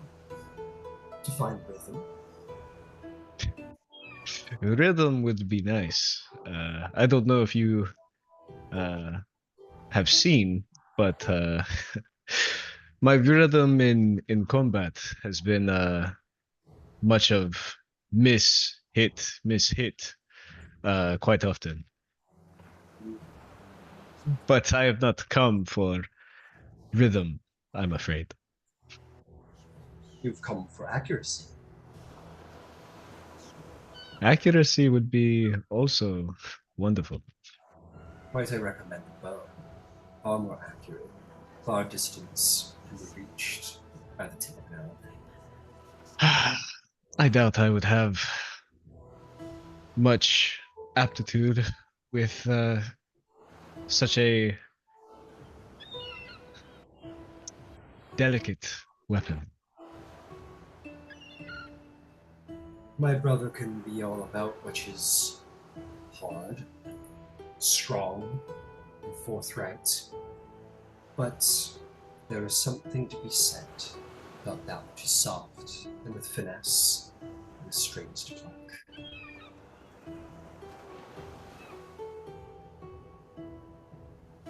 Indeed. You must decide then. Do you raise walls and towers and buildings, or do you pull them down? For a society without rhythm is already dying.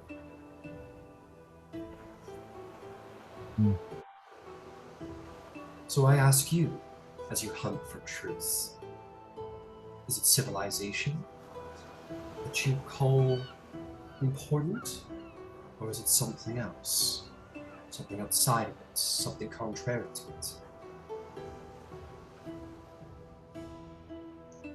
I think civilization is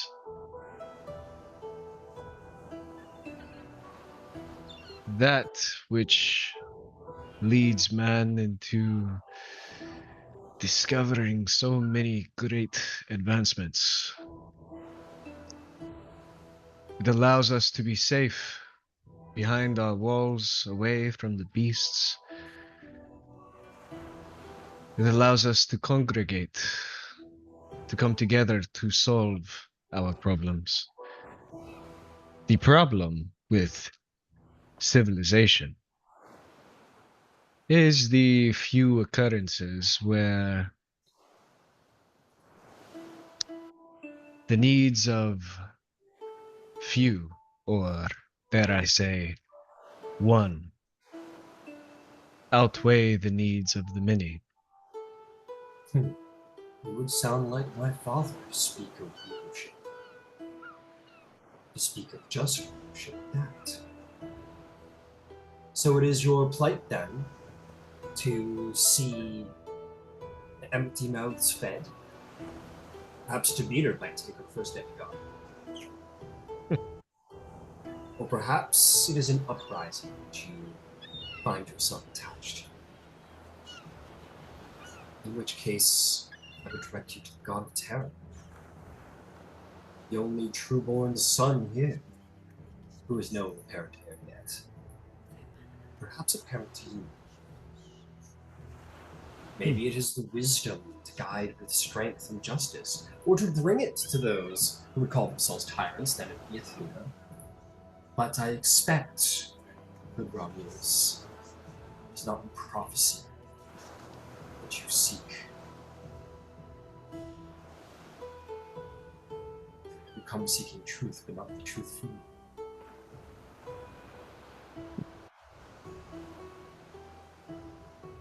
I must say, when I made the decision to speak to the God of the Sun, I did not expect the conversation to be so enlightening. There is much to be found in the sun. Be cautious, for the sun lies as well as shows the truth.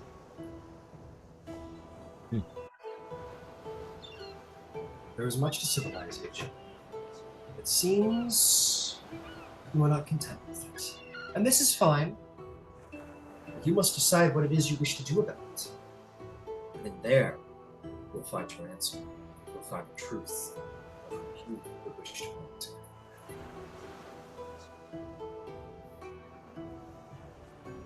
Does anyone ever tell you that you are quite wise, being one of the younger gods? I am frequently told that I can be annoying. And beautiful. Both of which are true on occasion. Some more occasions than others.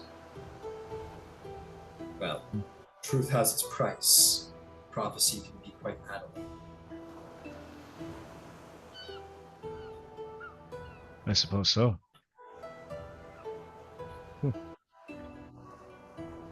I bid you simply then young demigod, consider what it is that society needs in Romulos. Does it need to be torn down and rebuilt, or innovated?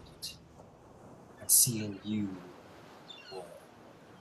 But is war what is needed now, or war out for a time of careful consideration? Action or diplomacy? I bid you choose carefully. The decision may be made for you. Well, if the decision was made for me, then everything would be so much easier, wouldn't it? It could be.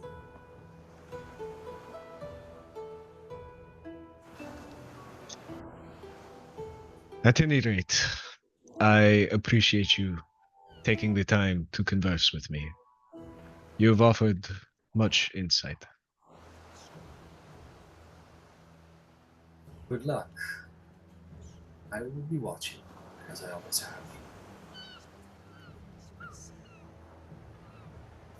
have. Not too closely, I hope. You are quite bright, son of Helios.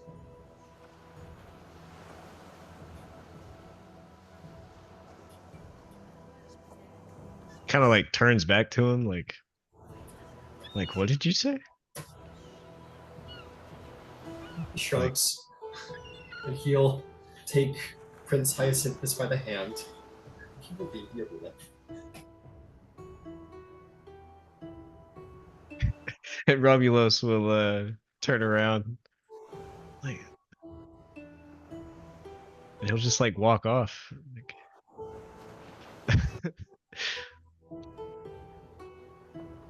All right. Does anybody else have anything they wish to do? How long will it take me to get back to the arena? Not long. Alright.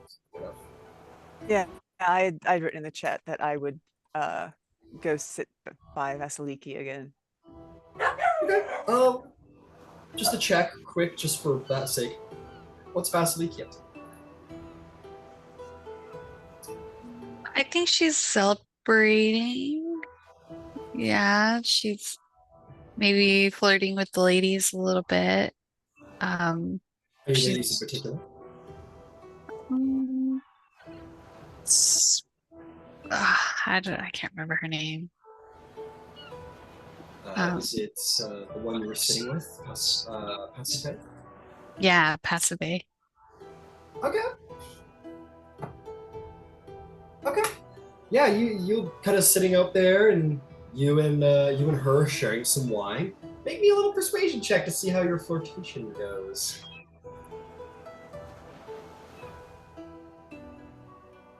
There you are.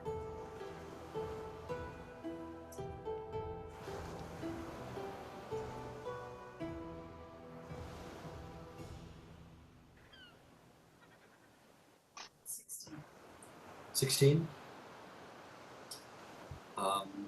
It's going well. You're laughing with her. You're making friends.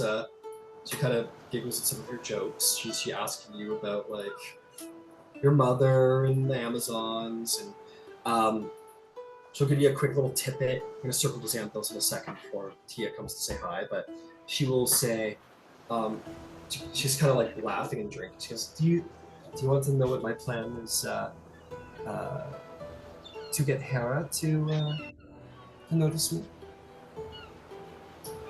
I am most curious to hear.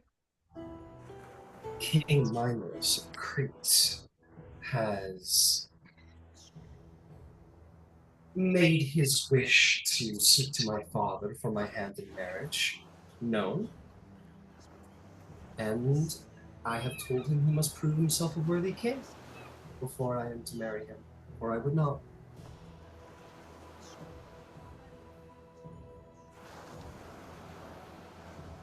Wow, that's... Sorry, so she's saying King Minos proposed to her? Is that? Yes, he said that he's going. He said that he's gonna go, like when this is done, he's gonna go find her father and ask for her hand in marriage, such as how things are. He basically declared this to her, and she said, "Nuh-uh, Unless you prove you're a worthy king, fool. Ah, and you will tell this to Hera and hopefully win her favor? This is... You see it clearly. Well, I wish you all the best. I am sure it will go swimmingly, and someone such as yourself shouldn't enter such a contract without them proving themselves worthy first, regardless of Hera's favor. Couldn't agree more. And I'm the daughter of an Oceanid and a god. I will not be married off. That's proof of worthiness. Well, I will be most curious to hear how he plans to do such a thing. Don't you think King Minos is a little old for you? No, I don't think so. He's an appropriate age, I think. And besides, with his age, do it different. How old does King Minos look again? Age.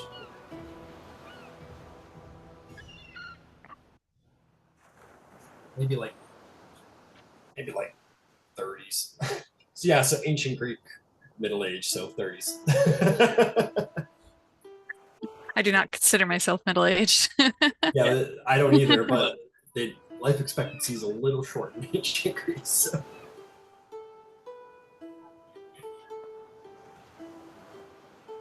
Okay. She'll continue drinking and chatting with her, and yeah, hopefully they have a good time together. All right. We will come around to you and Thyia shows up. But Xanthos, you make your way back to the arena. Is there anything you'd like to do? Are Hades and Persephone still there? They most certainly are. You see them speaking to like Poseidon, and Poseidon kind of goes on his way and gives you an opportunity.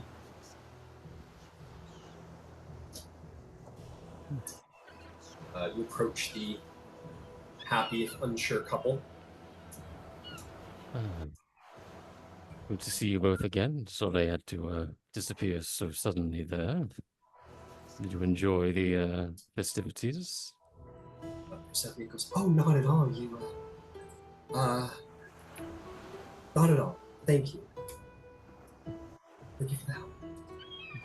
And I hope the elephant was to your liking. It's always interesting working with a new ingredient.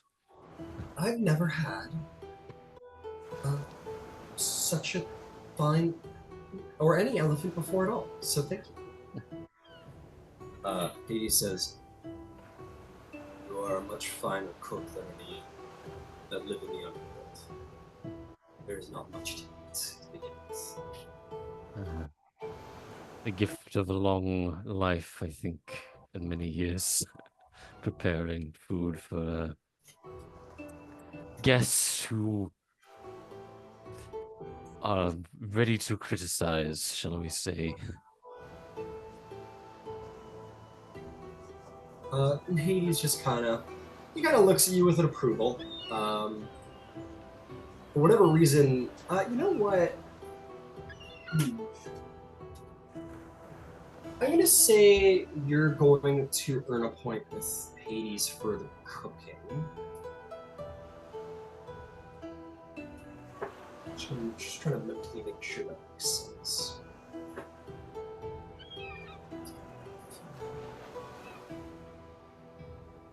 Doesn't quite technically fit into the favor gained or lost, but you can. So not favor, but you can see approval. Okay. You've declared war on my hunger, and you have succeeded. I give you the quest of feeding me. But he looks at you with approval. He says, "Perhaps one day I might. No, perhaps one day you may yourself see the house of Xanthos." She goes, that would be wonderful when spring comes. I would love to see your establishment. I looked at them both. You would both be very welcome here. Anytime. I'm sure my family would be most honored to meet you both. Edie says, honored, yes, but I do not necessarily make the best of the best. Xanthos will kind of actually like fix Hades at me with more of a kind of quite stern look. Father, the home that I have built is one that welcomes, well, those who would be welcome elsewhere. If there's any place outside of Olympus and outside of the underworld where you are welcome, it is under my roof, without question. You honor me to say so. Great honor to say so. My time here in the world of the living, it is a fluke. Lord of the dead should not spend much time amongst the living. Not wish my presence to be a curse upon me. Consider it a sign of respect. I wanted to say, after giving it some thought, that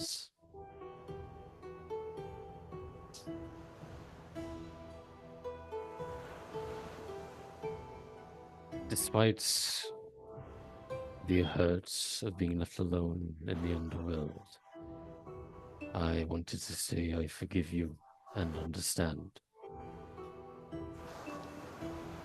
You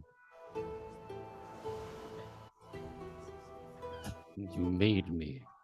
You, the god of dead, created life. And I understand that for a god that is no small thing. So I am thankful that I exist at all.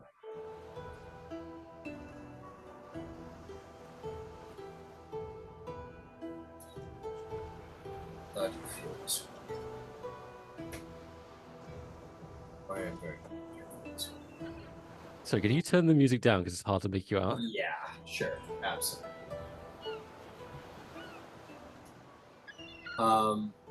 He says, you honor me more and more.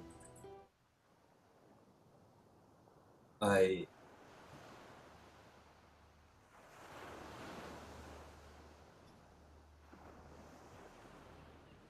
have impressed me much in the path that you have laid for yourself.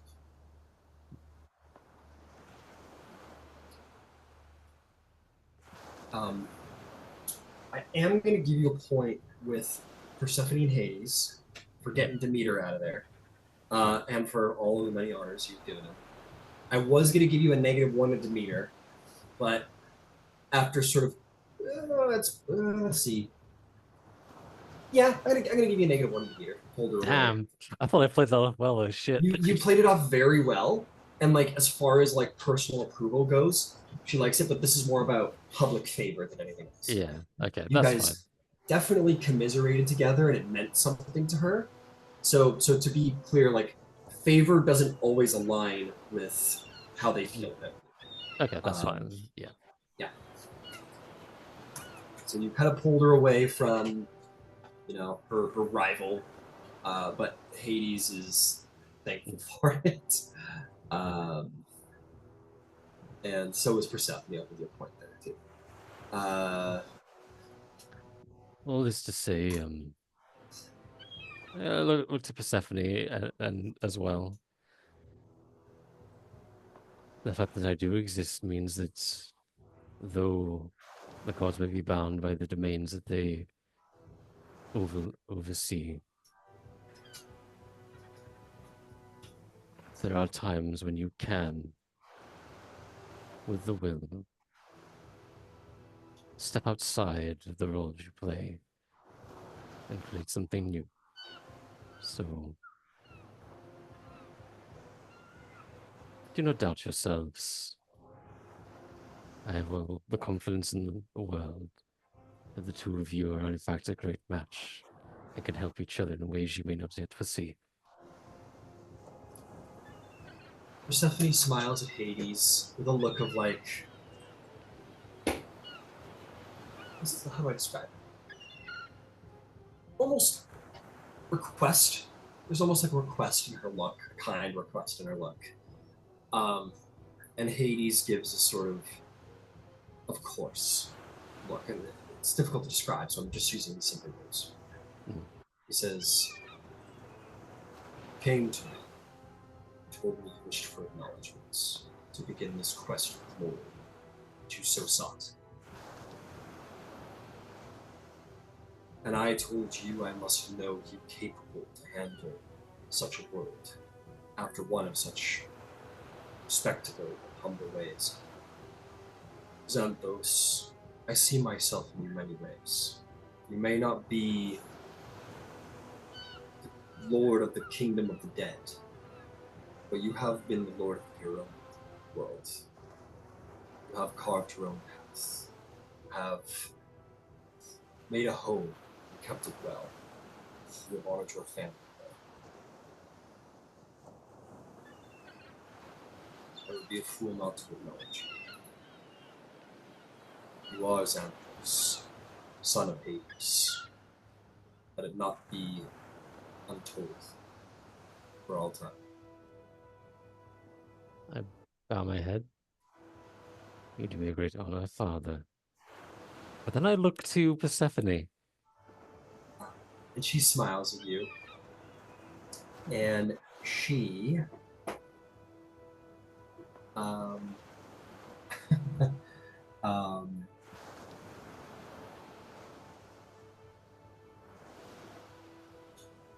she is going to kind of make a movement with her hand, and she's going to make a sort of garland crown of flowers, and she's going to playfully kind of come up and put it on your head. Yay. And she is going to say, oh boy, I think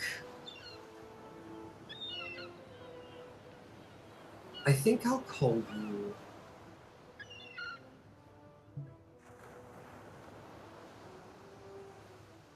She thinks for a bit. She says, you've been such a help to me. I would call you the voice of spring.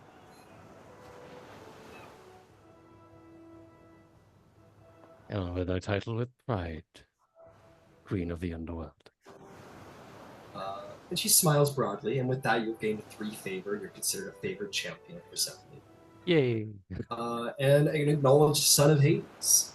Unfortunately, the realm of the dead is not a place of magnificent celebration, but there is a quiet and happy acknowledgement of this. Persephone being, of course, the spare amongst the two of you grim folks, where maybe little flowers just sort of in the cracks of the stonework, just sort of as she sort of gleams with happiness. That you guys are she's getting well so long with her stepson. It's so great. And Persephone beams with happiness. One last thing before we go to break and call it the end of the night here at the arena. Romulus, you are just sort of, this will be, I'm back in date. I'm going back a little bit here, but as you are making your way over to Apollo, you're gonna see one of these this suit of armor steps in front of you, and you'll recognize this is one of the enchanted female-looking suits of armor that you saw in Hephaestus' forge that move in a strange and stiff way.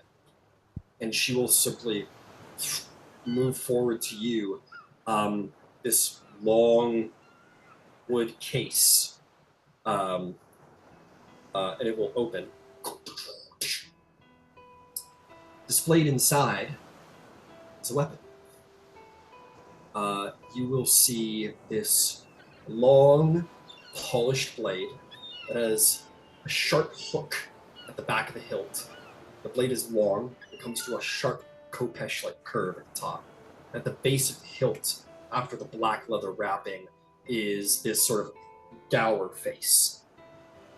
And the Harpe of Reaping will be yours. Oh shit, dog. Now, I want you to roll a religion check.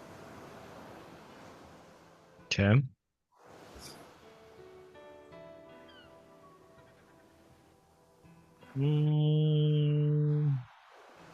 I will use inspiration. Okay.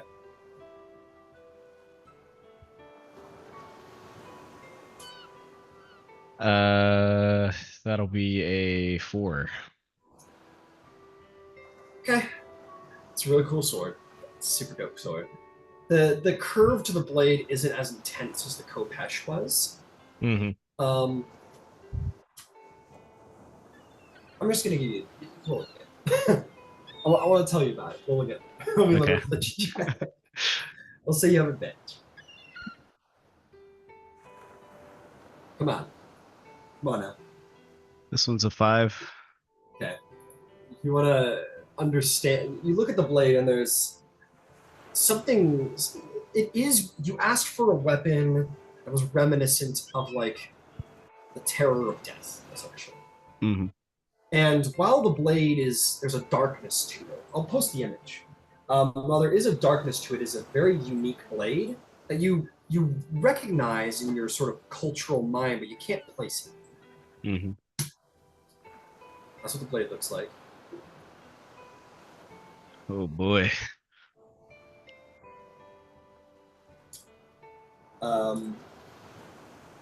And that's what we'll call it. We're at 9. It's 9:40 now. We should call it, and we will move on with our day. It's tomorrow. Before you all go, roll D100. Roll D100, and we will. That'll inform me what your day looks like tomorrow. Thyia still had something that we were going to circle back to. Oh, sure, yeah. We'll do that when we get back. Okay. Cool. Okay.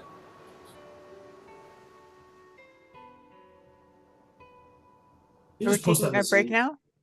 Yeah, we're gonna take a break. Just Okay. roll D100, post it in the Zoom, and when we come back, we'll wrap up with you, Thyia, and then we'll move on to the next day.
Okay, we'll get to it.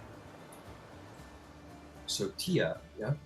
So I just wanted to say, I was just kind of positioning where she was going after the meeting with Hades and Persephone. If she walked in and looked and Vasaliki looked like she was like working game, Thyia would have probably called it a night. Like there isn't necessarily anything that needs to come of that couldn't happen at another time if we would like to get to the next day. Yeah. Why don't you make me an insight check to see if you can tell if these two ladies are just enjoying each other's company or if there is intent beyond that. Okay, on the dice, it's a 13. Wow, that's twice in a row. I believe it's going to be a 14. No, 14. no, it's not. It's going to be a 20, dirty 20. Oh, well, jeez. Sorry. It's all good. It's a bit of a bump. Yeah, no, you could clearly tell that perhaps Vasiliki has maybe there's a little bit more like sort of physical touching than you might expect from a you spend a lot of time around wild women under the influence of wine. You recognize the sight. But then we can't do tomorrow. Yeah, cool. Vasaliki, why don't you make me one more persuasion check and see if you can bring it home with this lady.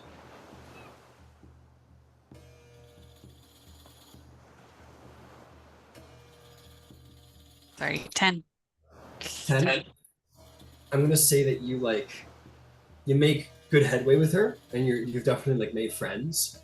And maybe the flirtatious ideas been brought up, but whether out of shyness or uncertainty or whatever it may be, certainly nothing nothing along those lines. She just calls it a night. You're okay, I'm gonna follow up. I'm gonna follow up on that one. You've laid some groundwork there. You haven't taken it home tonight, but you've definitely laid some groundwork for future potential, shall we say.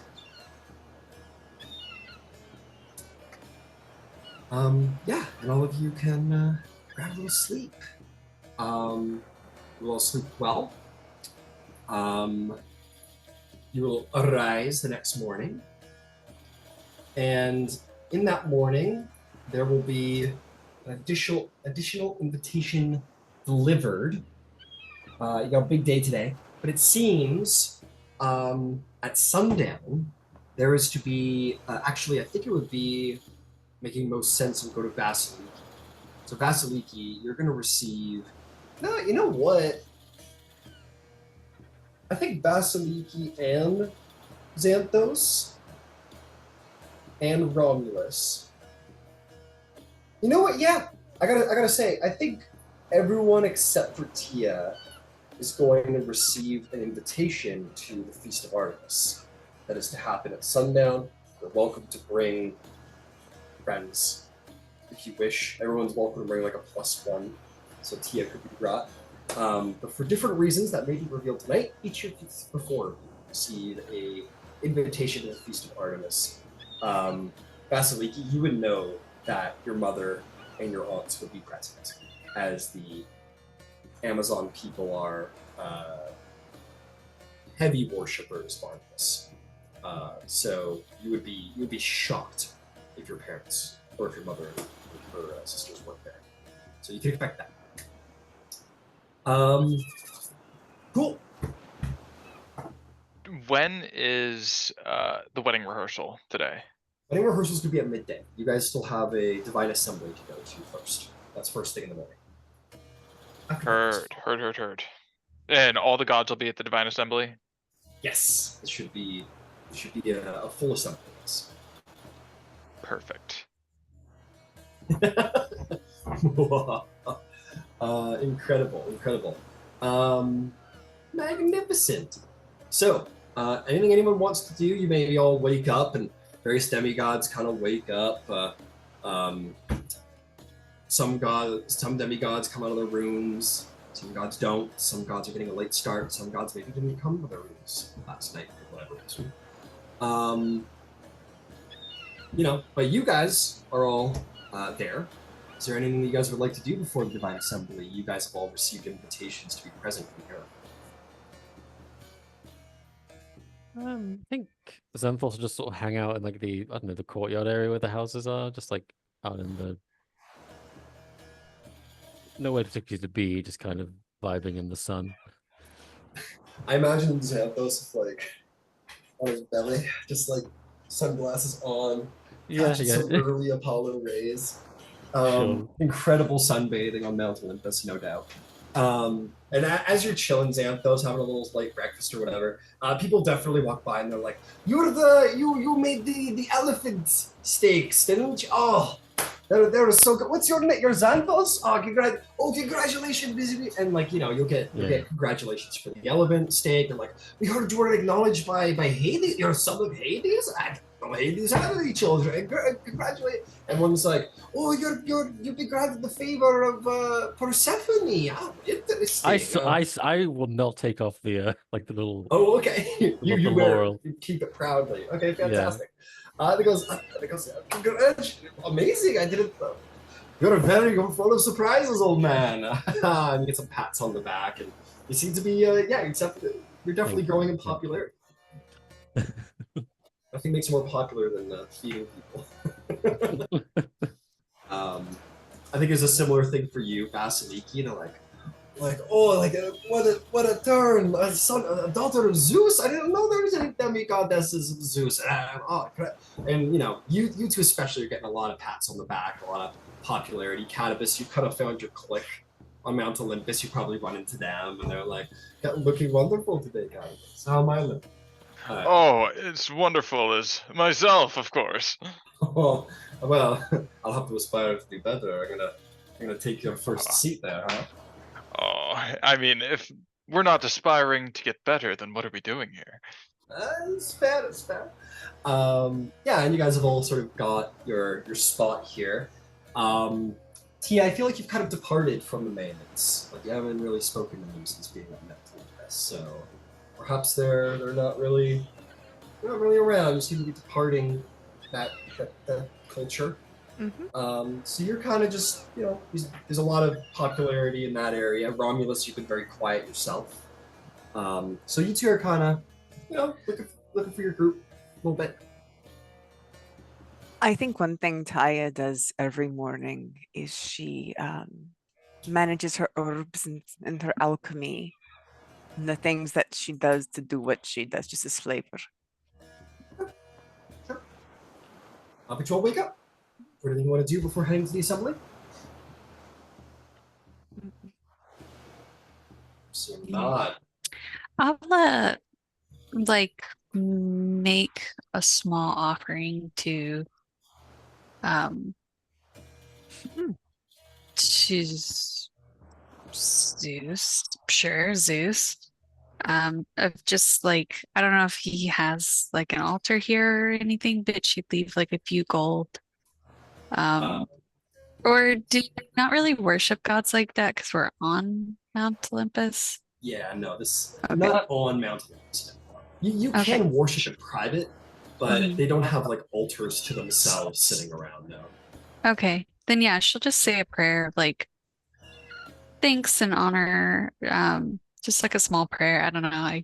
That's really it. Absolutely. Yeah, you say a little prayer and you'll ensure that he can hear that prayer. That's how prayers work. But yeah, any altars that would be erected around here would be something that you've made, which you could definitely do in your room. Little candle, little incense, whatever you want. Okay.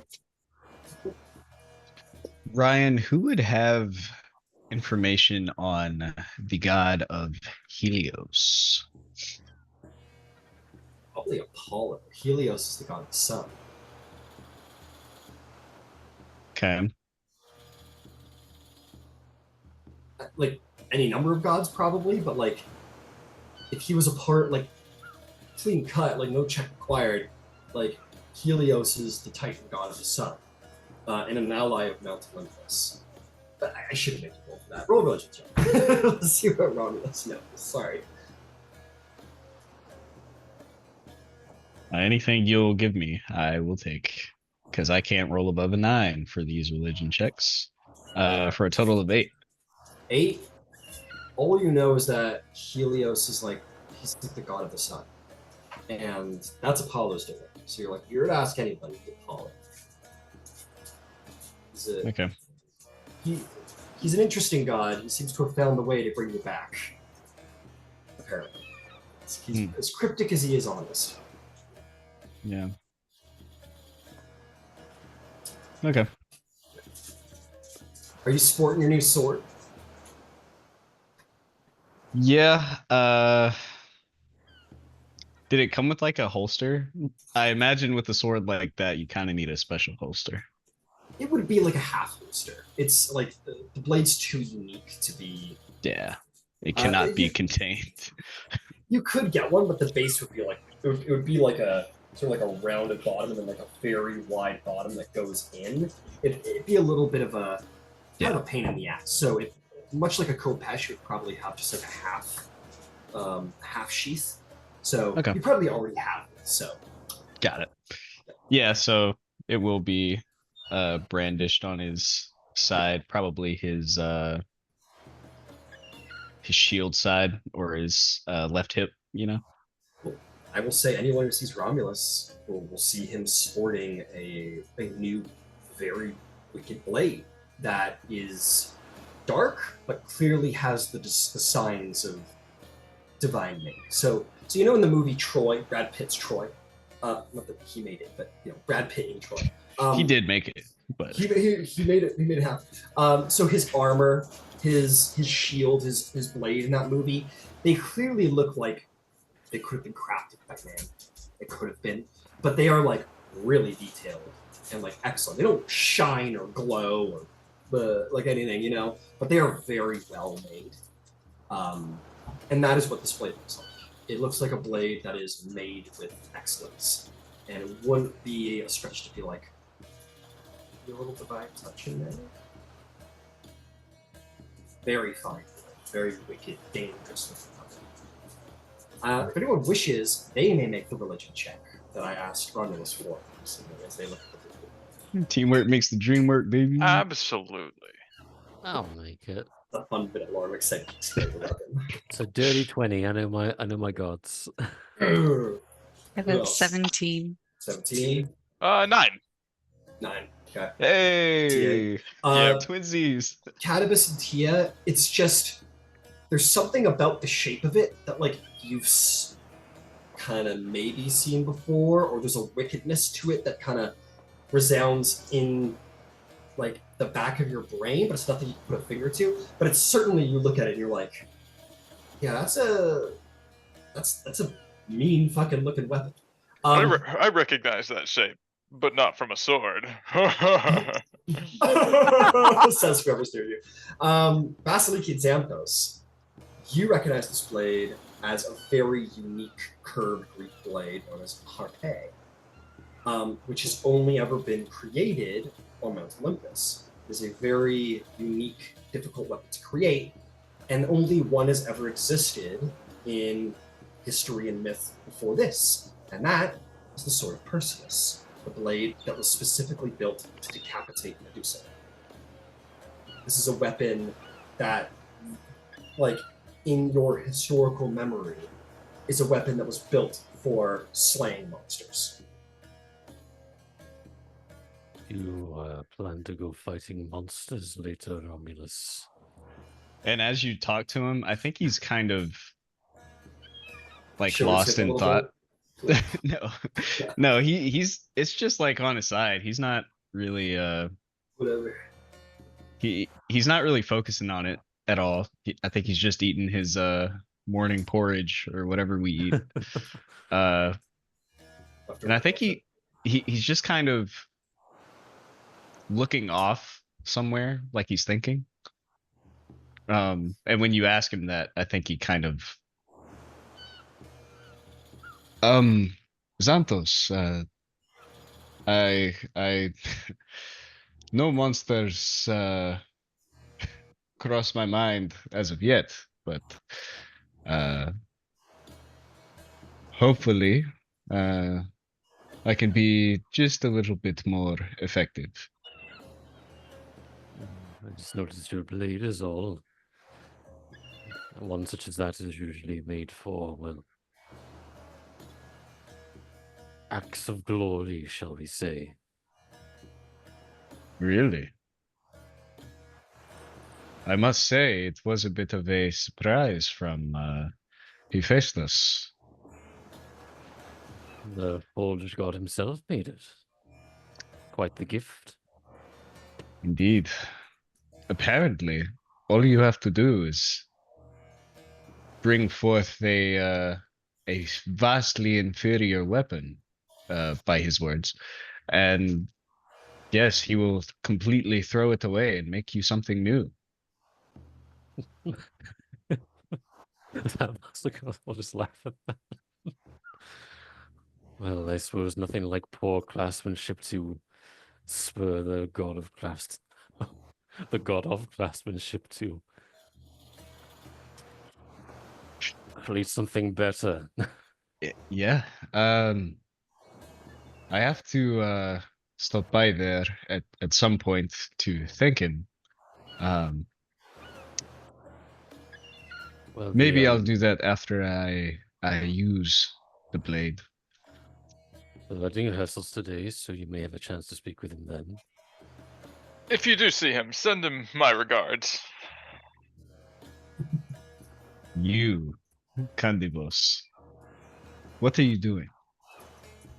What do you mean? What? You don't think I saw you? You don't think all of Olympus saw you? That's the point. I am here to be seen. Raise an interesting point there, Romulus. Are you making friends with Hephaestus or also carousing with Aphrodite? Candybus, you play a dangerous game. Simply being here on Mount Olympus is a dangerous game. Doesn't have to be. Well, some people's games are going to be a lot more dangerous than others. We will see. But I intend to win this game. Well, playing both sides can certainly get you many places or nowhere. High risk, high reward, you could say. I hear you. But you will see what my vision is when the shoe drops. Until then, I will mingle and make merry with everyone. I hope to please all of the gods. You couldn't possibly please all the gods. Oh, I'm certainly going to try.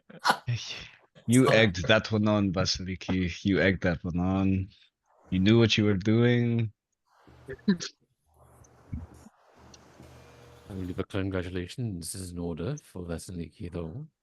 Ah, yes, of course. Congratulations on your favor. The first of us to be acknowledged. Congratulations. Thank you. Yeah. I'm glad it all worked out. Grateful for the acknowledgement, and now I only seek to do great deeds in his honor, in his name. Which brings me back to your sword there, Romulus.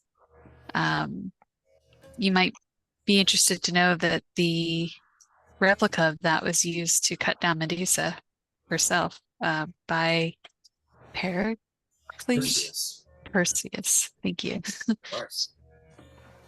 Perseus. Indeed. Has Perseus been on the mountain? Perseus is like He's like old. He's like one of the first ones. He's old news. He's old news. Perseus is like the OG famous demigod right now. He was around like he's dead. Like he was around 2 generations ago. He did all his heroic acts. He became king, married a hot lady, died of old age.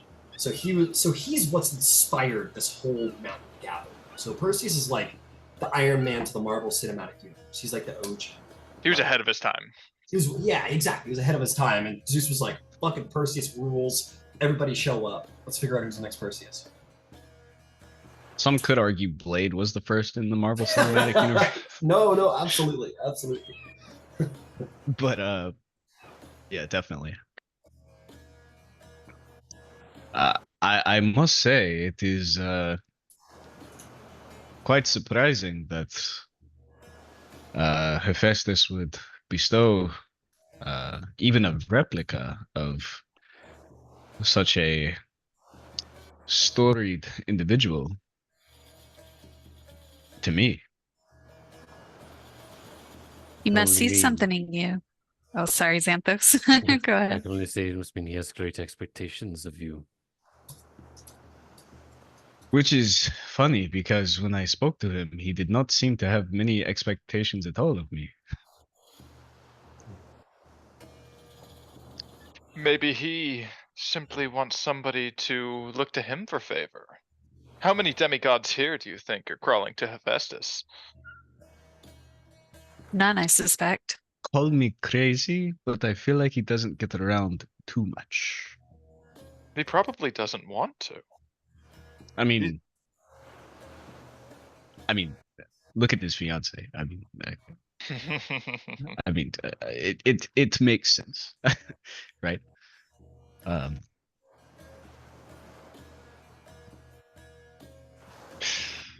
You know, you'll best be earning someone's favor soon. Time waits for no one. That it does not, Xanthos. I must confess, I feel as the rope on a seafaring vessel being pulled every which way. It is difficult to determine which god I would like to be acknowledged by. Spoiled for choice, or perhaps feeling as if you are not worthy of them?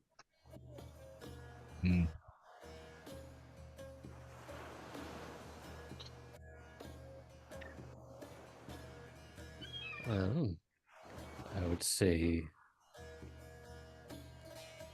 we're all here by invitation, so we all deserve to be here. And if it is a matter of just not sure who to follow,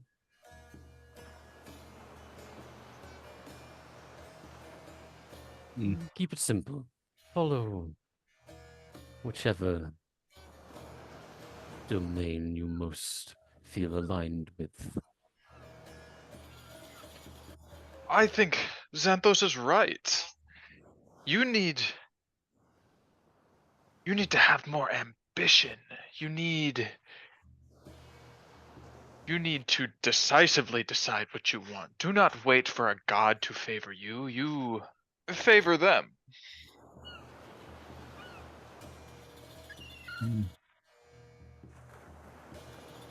The only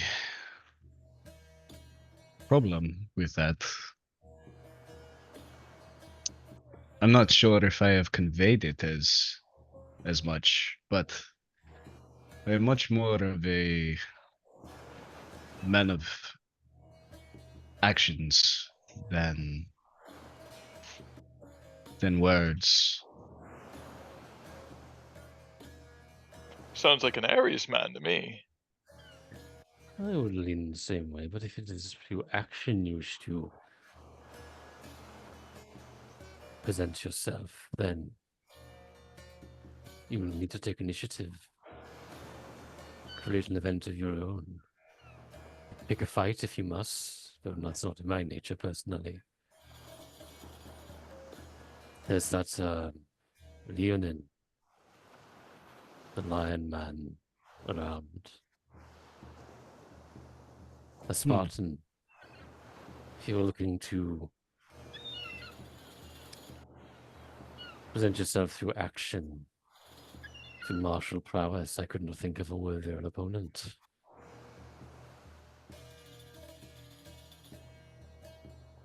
I suppose. I'm sure he too would welcome a duel.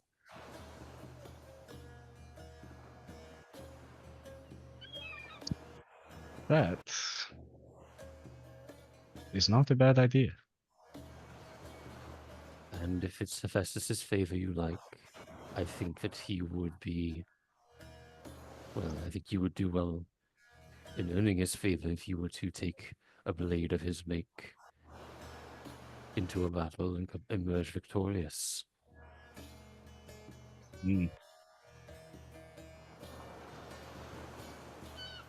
And just to add salt in the wound, do it in broad daylight, beneath the chariot of Apollo. Devious godlings, are you not? That's the game we play. I see. Well, you all have definitely gave me a lot of food for thought. You just have a strategy you feel that best fits you. There are many avenues to follow.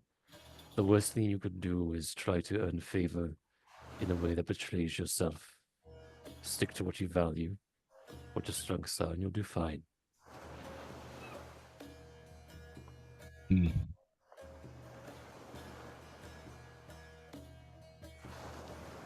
Sometimes, Xanthos, you are too wise for your own good. When you get to my age, you'll be spouting similar things. Don't worry. If I make it to your age. Defend yourself. And you're smart. Smarter than you might believe. You'll do fine.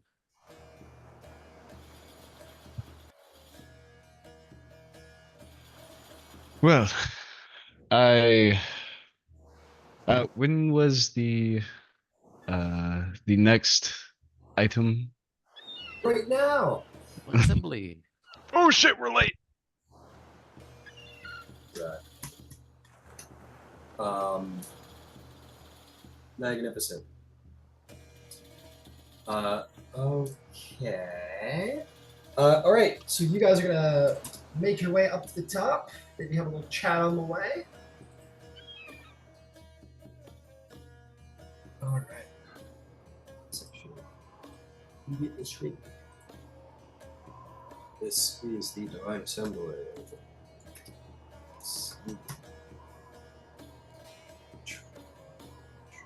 You.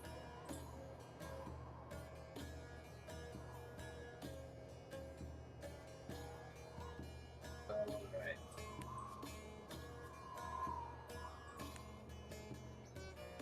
You will notice as you enter into the throne room, it has changed a little bit. It seems that the god of the forge and craftsmanship has already been toiling away. The interior of the room has shifted. Each god seemingly having more prominence and a place to sit in this room. And you are all summoned. Zeus will be pleased to see you and sort of beckon you to come forward, Vasaliki. This is sort of like before the assembly, by the way. The assembly is quite sudden. Oh, okay. Yeah, she'll promptly walk over. She'll say, all of you are welcome to come over to him. Sort of broadly gestures. You make your way over. He'll be like he'll speak to you like from the floor.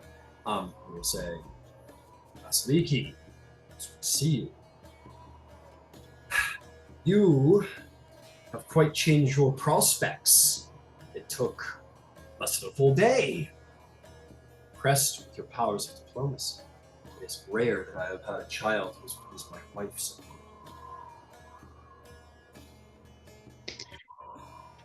You inspired such actions. I'm only a humble servant to both you and your queen. Very formal. With a smile. He says, first, you have earned much approval. And approval enough that my wife doesn't get glare at me so often when you are around. This is worthy of the championship in my name. So I name you, Vasaliki, worthy of the will that you have displayed before us, the will of Zeus. This will be your title as you bring forth. Sick. Yeah, that's cool. Glad you find it sick.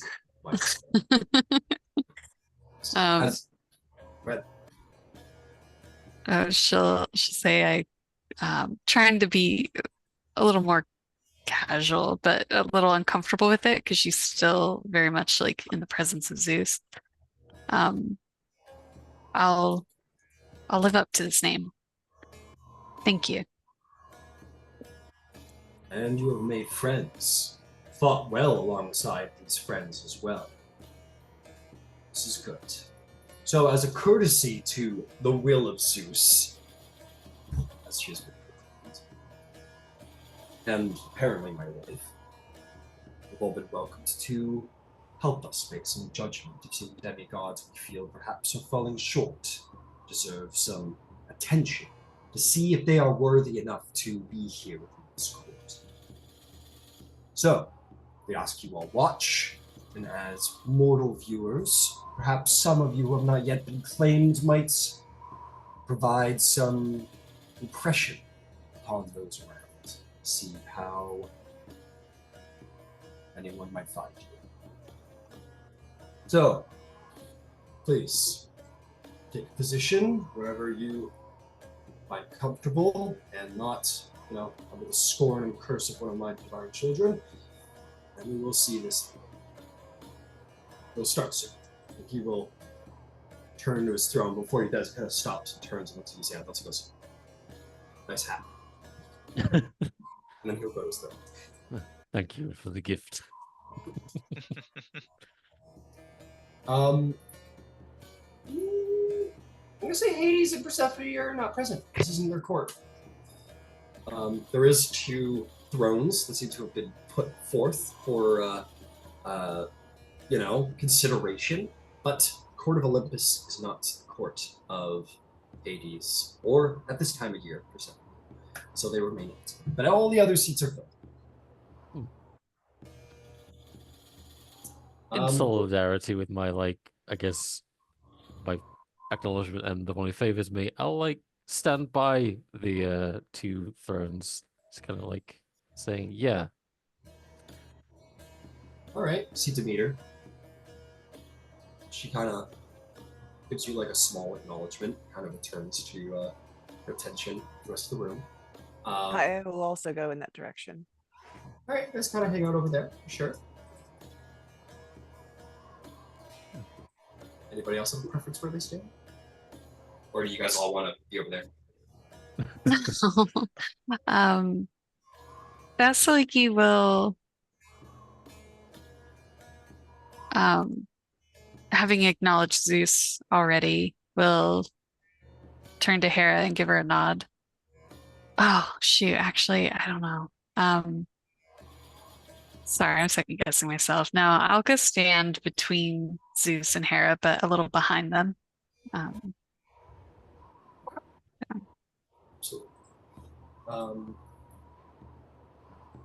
So you want to be kind of over here somewhere, over here maybe. Beauty. Candybus, I'm gonna take a wild guess here and say you want to go hang out with Festus. Maybe. Mostly. Okay. I assume Hephaestus and Aphrodite are together. They're not. Oh. Whether that is intentional or not. Well, probably should be you know what? It's a good point. Actually, my original thinking for it. No, Hephaestus will have positioned himself next to Hephaestus and Ares at the end of the hall.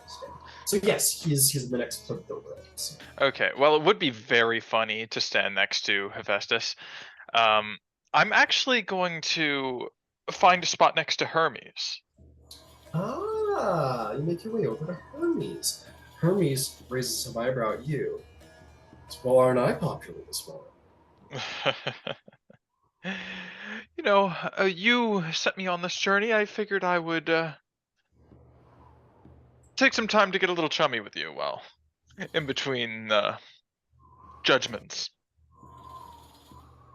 All right, let's get chummy. Romulos. I think I would like to sit next to Apollo. You make your way over to Apollo,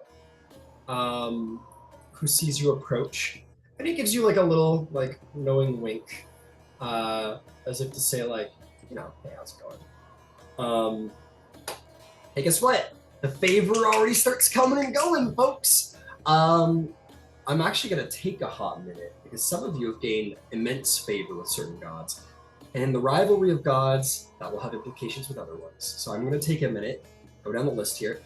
Vasaliki, there's no more favor to be gained with Zeus. He already thinks you're 3, so we're done with that.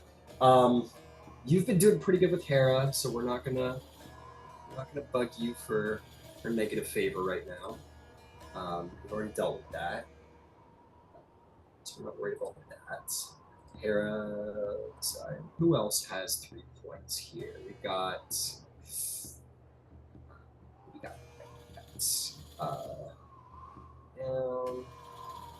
So those people will create rivals.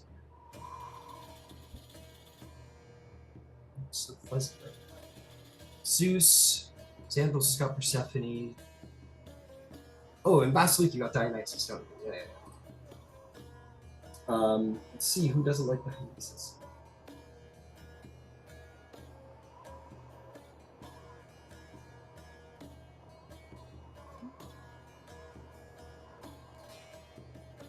Oh, tricky. I guess Hera technically doesn't like Dionysus. They're considered bitter rivals. It's fine. The pelt was big move, and your public declaration, so it all cancels out. You're good. So that's all I'm going to worry about now. Now to add points, because of this will have impact where you chose to stand in the broad court. Vasaliki, you're good. Zeus's only potential rival at court is his own wife, who you have been very acknowledging of. So she's being cool, chill even for the moment. Working our way around the room. Let's go see Hermes.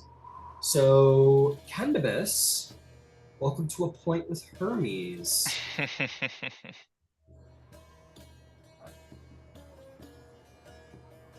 Some Hermes. Oh yeah. Who doesn't like Hermes? Nobody. Everybody likes Hermes. Hermes is great. Okay, moving right along. Yeah, nobody's in the room for these guys, so we're not too worried. We're not too worried about it. Been acknowledged by Persephone.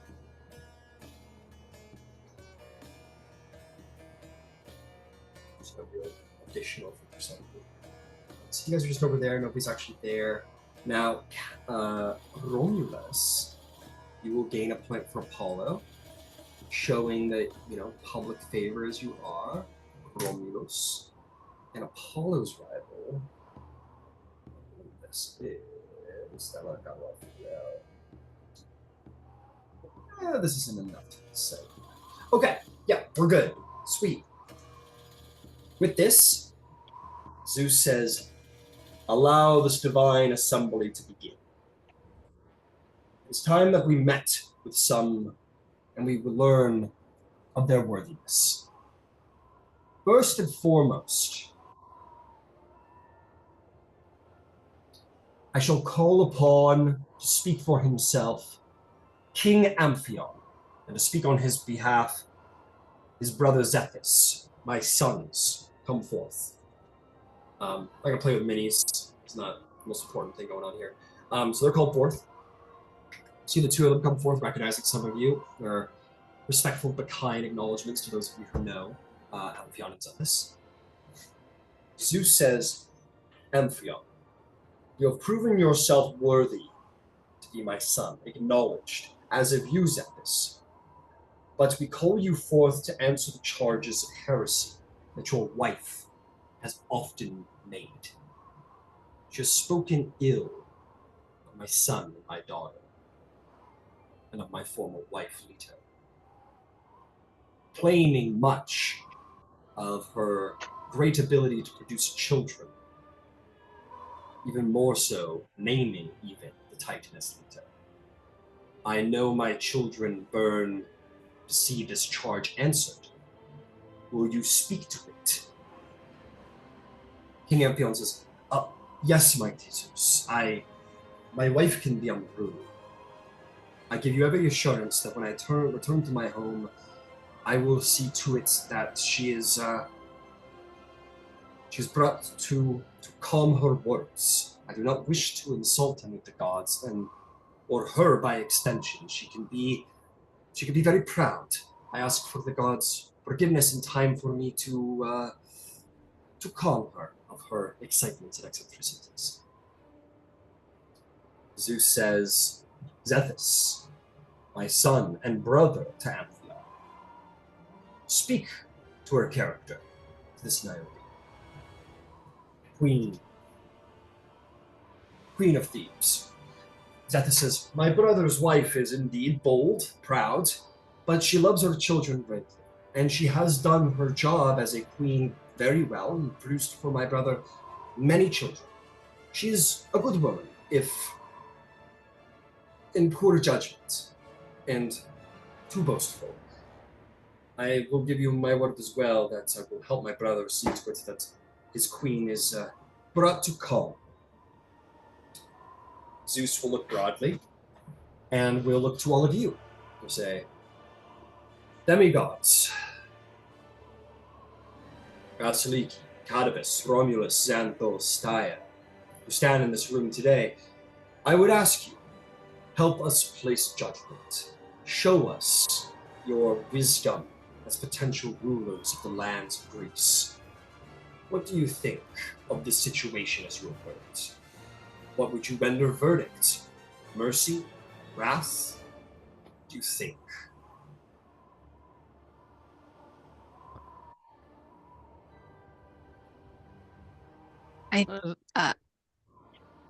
Oh, sorry.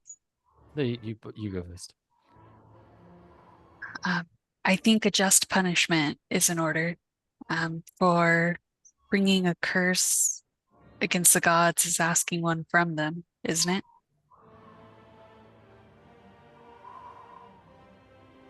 You will see from Artemis and Apollo's direction, there is that makes them happy. That makes them very happy. This thing that you've put forward. I would ask a question of the king and his brother, if I may. Does Niobe repent what she has said? Artemis will just immediately answer for him. Be like, she does not. We have heard her declarations loudly. She has not been given any reason to repent. Perhaps the will of Zeus is correct. She should be made to feel like she should. If, of course, her king cannot make her. Actually, he wouldn't say that. Apollo would say that. He said, unless the king can make her understand the error of her ways. And Amphion will humbly agree. He says, it is true, my wife has not repented. We have tried to tell her to calm herself for fear of your wrath, but she is very proud. She must repent in order for there to be mercy, I think. I would like to hear more. What inspires such curses? What drives her to speak such heresies with such venom? Amphion will say, "Make no mistake, my wife, she does not curse anyone, or Mount Olympia. She does not curse the gods by any means. Make no mistake.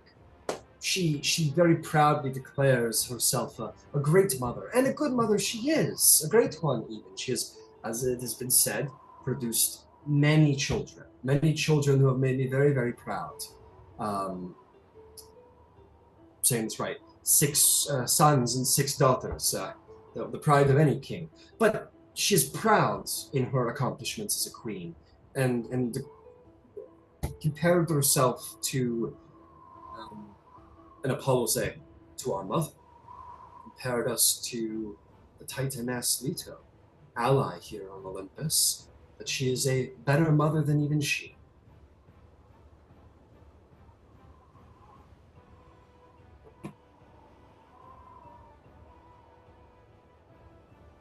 Well, I must pose the question. Are you proud of your wife? Not necessarily for the things she said, but of her accomplishments. Yes. She has been a fine queen. As I've said, proud. Always has been proud. And I think anyone would deserve to feel proud to have succeeded so well in their marriage, to produce so many beautiful, strong, healthy children as she has. She deserves to feel pride, but it goes too far, of course. Of course, you can feel great pride without disrespecting the gods. Indeed. Agreed. I simply ask Olympus to give me time to have her see the error of her ways.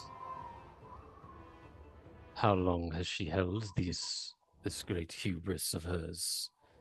How much time has she already used?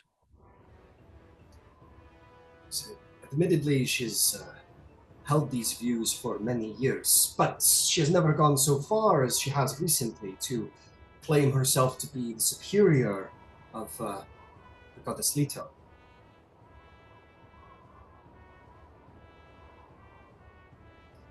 This is new. This is very new, and it has taken it too far.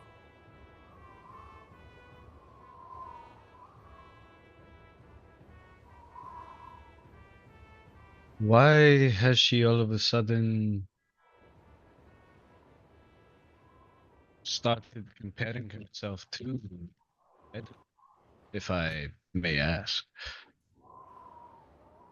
She is a proud woman.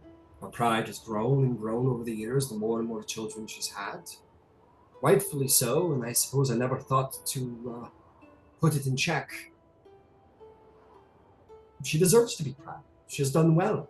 She has made many children, and she has been a good wife.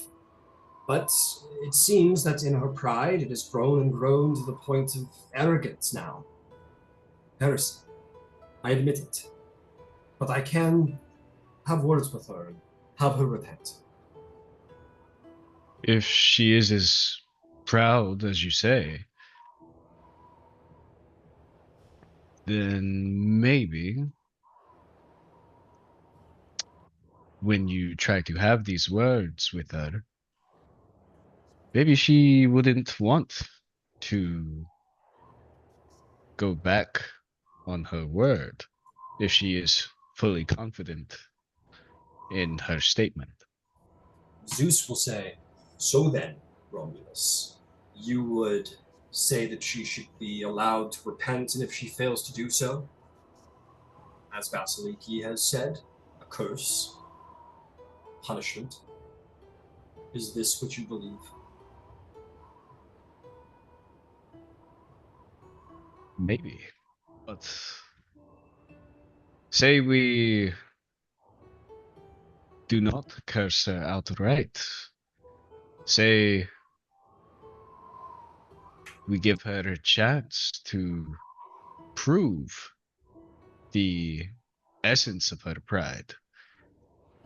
We prove that, or she can prove that her mothering is as good, if not better, than Leto. Apollo and Artemis turn to you with looks of, like you're standing in front of Apollo, but you feel like the burn of the sun in the back of your head. Xanthos. Just like above the table, like how aware are like mortals of like as the law of mortals, law of hospitality, law of oaths? Is that like common knowledge, or is that like?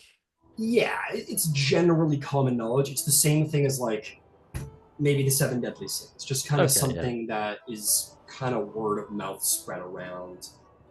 These would be the general concepts that are instilled in children as good versus bad. That's fine. Yeah. But would you not agree that this is a clear violation of deference?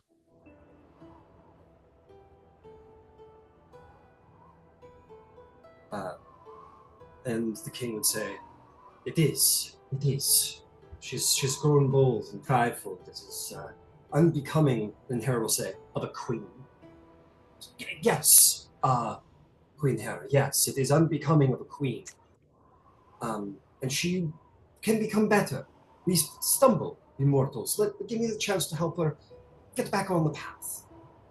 I bid you. Thank you. She's had years to correct her ways, and now they must be corrected for her. I propose a punishment, one that is in direct contradiction to her pride. I propose that you strike her barren, and she turns to Hera.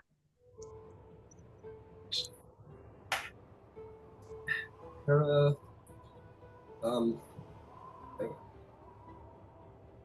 she looks at you and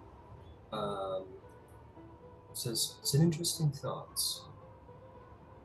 I'll turn to Hermes and be like, "Were they really expecting a 13th kid?" Hermes will laugh. Yeah, he'll have like a good laugh about that. Thyia, you want to put something in there? Yes. If I may. I am a good hunter. Some may say I am a great hunter. I could not imagine in a million years comparing myself to Artemis. It would feel gross in my mouth to say, to even utter something right now makes me feel bad. But if I feel something, I feel it strongly enough. So, bid her come here and either speak her opinion or heresy before the gods. Because if she is not willing to speak before the gods, she does not believe this thing. Or then let her repent publicly.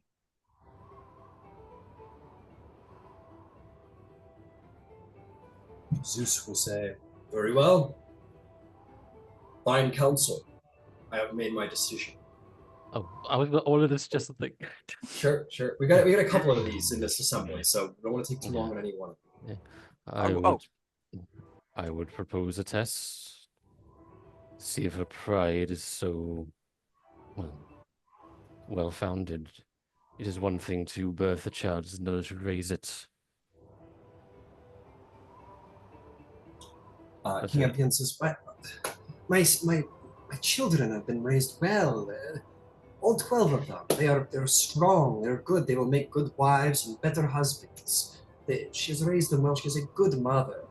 Then you will have nothing to worry about if all are able to follow the laws of mortals well, if they are all good.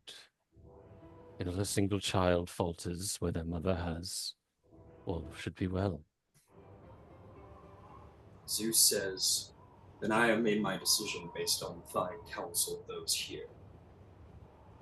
King Amphion, upon your return to Thebes, which I will expect it to be immediate and without great delay, return to Thebes, and I give you 1 day, to have your wife see the error of her ways, to repent before the altar of the gods, before the altar of Apollo, Artemis, but preferably, of course, Leto. To repent her wickedness, to repent her heresy, and recommit herself to piety. If she fails, he'll look to her and says, the idea of striking her baron was put forth, my queen. Do you believe this a fit punishment? Hera says, in respect for the harmed party, I would defer to Leto herself. She will gesture broadly to the stands where you will see a Titaness woman. You see this tall, modest-looking, but beautiful woman who I will share now, blonde, and standing with a stern look on her face. Will say, Leto, goddess of motherhood and modesty, this is a matter of mothers. You have been proclaimed one of the great mothers to have raised Apollo and Artemis. So may we leave the punishment in your hands? Would you feel comfortable if Queen Niobe fails in her repentance? And the Titaness will bow and say, you do me great honor, Queen Hera. I would be honored to exact my own revenge. Zeus says, then it is decreed. Do you understand, King Amphion, what has been put before you? He says, yes, and I thank not only the demigods, but the wisdom of Olympus to give me this opportunity to set my wife on the right trail. Thank you very much. He says, very well. You may leave. We have one other matter before it's time. Move on from these things.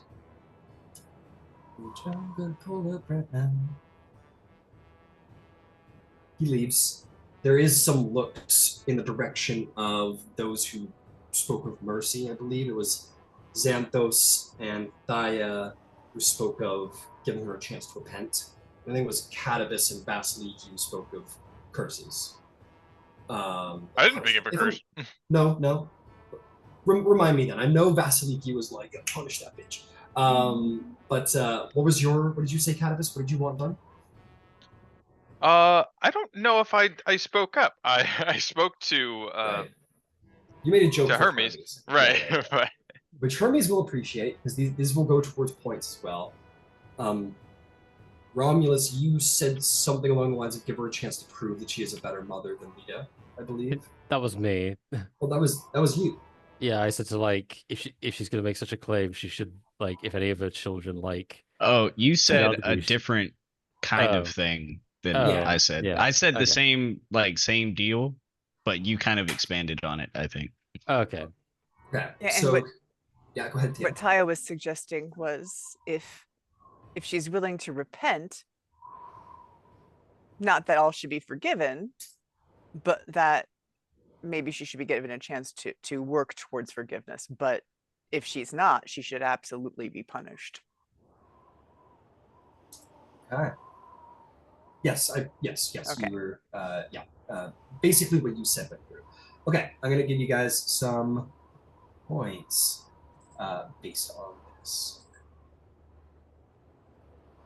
Okay, these next guys are cool. For a moment, we got some points to distribute. Okay, Romulus, you lost a point with Apollo and Artemis for suggesting that their mother could be a worse mother to a mortal, unfortunately. Tough. Yeah, they did not kill that.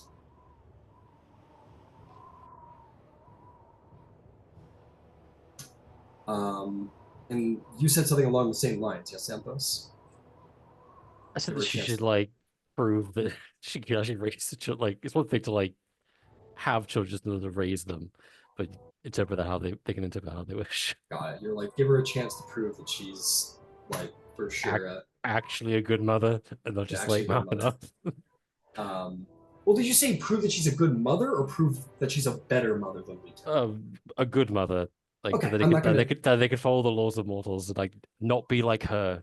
Yeah, you're not gonna lose points for saying prove that she's a good mother, but in comparison to their mother, they would be upset.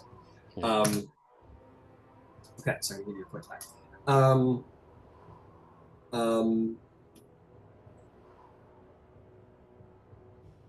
I think I'll give. Yeah. Okay, so sorry, making my way down the line here a little bit. I kind of lost track of my brain where I was from all let's see here. Yeah, Vasaliki, you're going to gain a point with the both of them because you were like, fuck that bitch for insulting Leto. And they're like, yeah.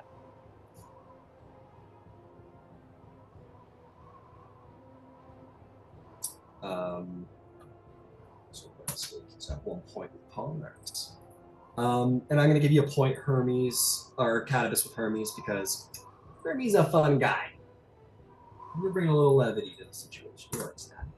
And Thyia, you proposed that she be given a chance to prove that she is repentant, and then there be punishment. I think that would sit well with Hera. Giving a woman a chance to repent. Jim.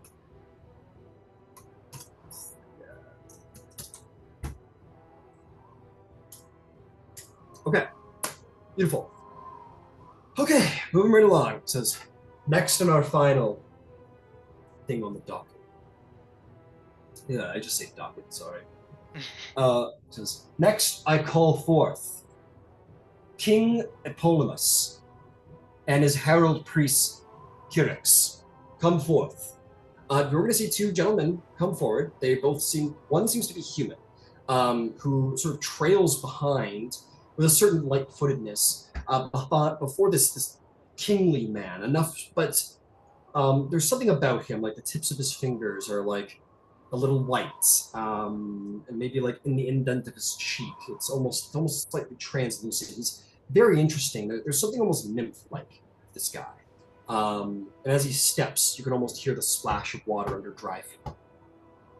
And he comes forth and he wears a crown of like leaves, vines. There's like a single grape leaf there. There is grain intermingled with. He wears like a crown of like agriculture, whatever. And very clearly, you look over to meet her, and she's satisfied to see this individual come forth.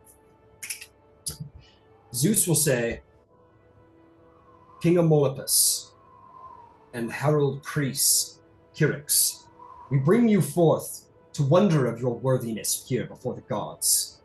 Speak now. Very confidently, King Olympus says, thank you. Oh, thank you, great Zeus. I come from Eleusinium. I come from the place where agriculture was born.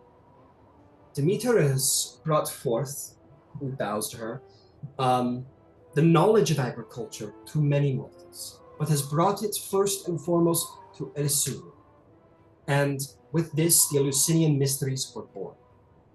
To some gods, the ability to grow grain, to harvest, to produce bread, these things are not important at all. But what would a king be without a kingdom well fed? What would an army be without bread in their stomachs to march?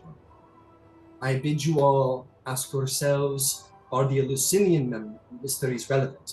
For it is my people who have developed them, have been blessed with them, and spread them here and far. For it is the center of agriculture. It is the center of these things. This is the only thing we have to give. Bread, grain, food. This is the power of Eleusia, and thus my power as king of these people. Kyrix behind him goes, and I'm his herald. I'm like with him. Yeah. What he said. Zeus kind of rolls his eyes a bit. Hermes kind of gives the thumbs up to Kyrix, who gives him a thumbs up. Very clearly, they seem to be related. Demeter says, what more be said? Will we truly debate the power of food in the bellies of mortals? Is that what we mean to do here today? And Hera will say, good Demeter. Of course, we definitely understand the power of accomplishment, but we must also understand the power of cleverness, piety. He is a king, after all. We must see to it that he is a worthy king and not just a worthy father. And lastly, Hermes will say, but they are clever. They are clever. It takes great skill to get to the top of a mountain when you come from a background of farmers. He made it up this mountain, and they made it up so without violence. And I don't think I need to remind any of you that my own son, Purex, delivered messages for Persephone and Demeter with the little trial with Hades we don't like to talk about. So, we must acknowledge that they have cleverness on their sides. And Zeus will say, I ask once more, the mortals in the room. You've heard the values of the gods' presence. You've heard what they bring forth as value. Do you think these farmers are worthy of recognition of the gods? I am of the belief that they are. In fact, I believe that their experience of farming gives them a unique perspective on the laborers of their lands. It is often the case that those born in high places forget or do not see the lives of those of lesser station. But they understand better. They understand their people's needs and what they are harvesting. They climbed this mountain, same as I, and I am but a tavern keeper. I would like to second that, Xanthos. I think they are worthy of recognition. Feeding the mortal people? What? The gods need these mortal people to worship them. That is the real power here. And if people are sickly and withering away, how are they to worship? Keep them fed, keep them happy, and keep them loyal. I agree. A ruler who can feed the people and understands how important it is to do so. That is good. So long as that same ruler understands that they must also be defended. Demeter says, and we must remember, it is from Eleusian and from the power of Olympus himself that the power of agriculture has not just stayed in Eleusian, it has spread to the Greek world. For there would be no bread in Mycenae without the Eleusinian mysteries. Zeus will gesture to the other three. What say you, Romulos, of the mortals present?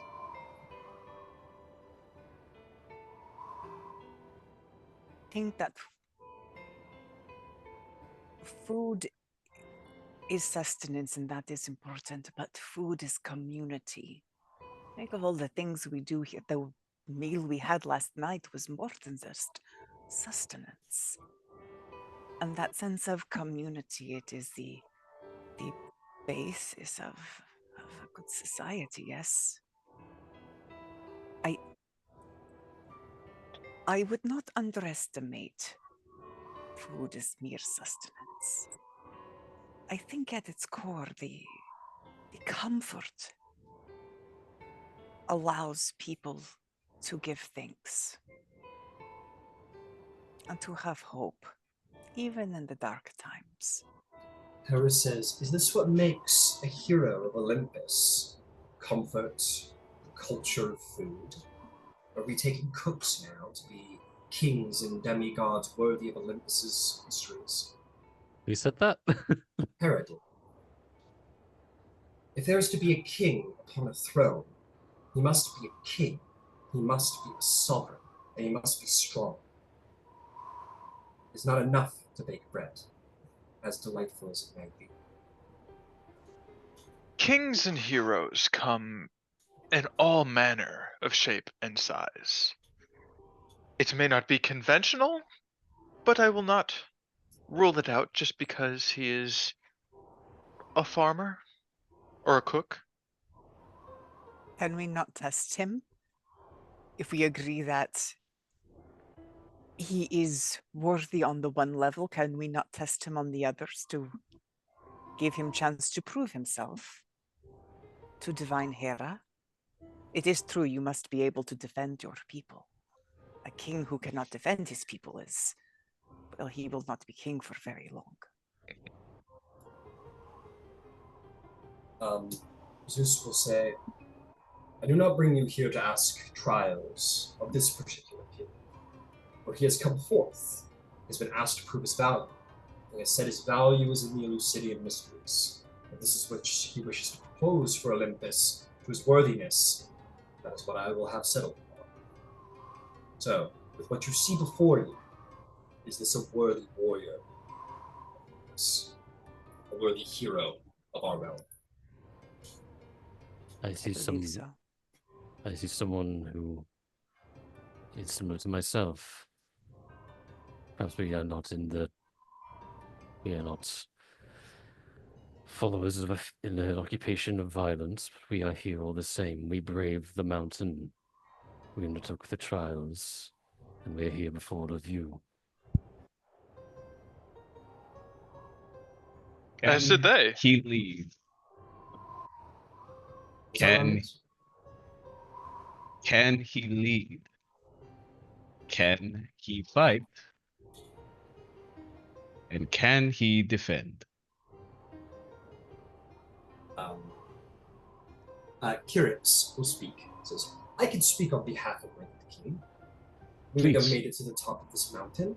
It is true, we have not fought creatures on the way to the top of this mountain, but we did brave the wilds. We did brave nature, and we were, as my father so puts it, clever enough to avoid danger and make our way around and make it to the top of this mountain despite the trials of its great height, just like any other demigod who stands before it.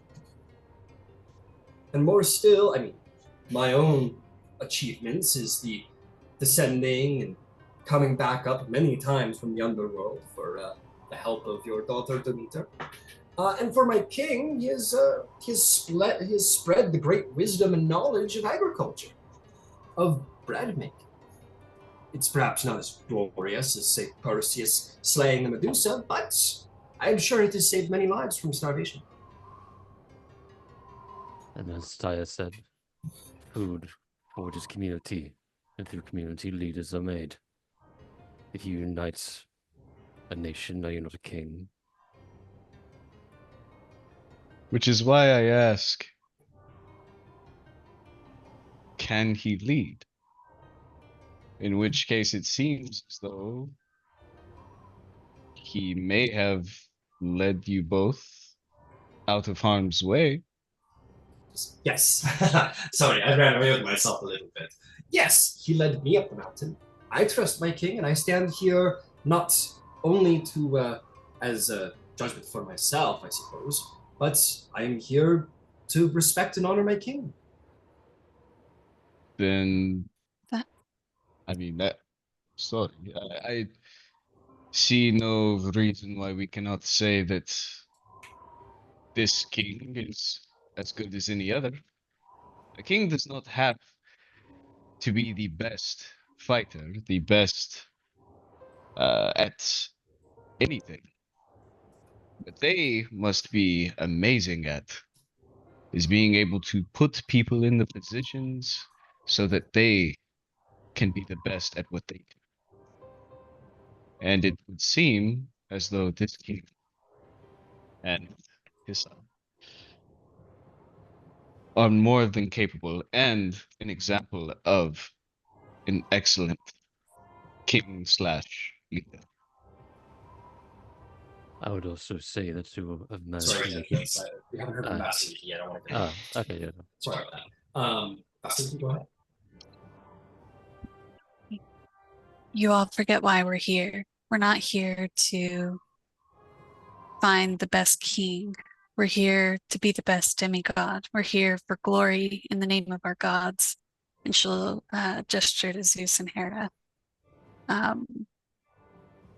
As my Queen Hera has already stated,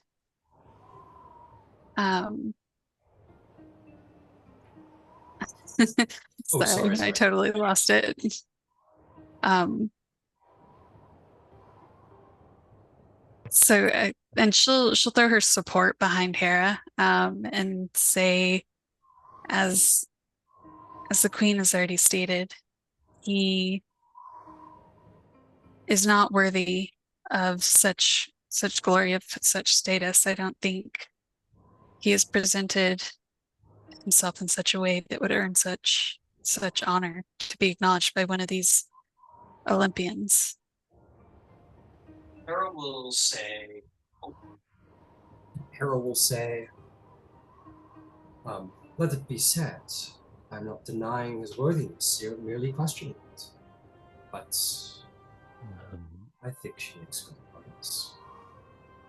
I ask the prospective king this then. Which god's favor were you seeking coming here? What drove you up the mountain? Who did you want to acknowledge you?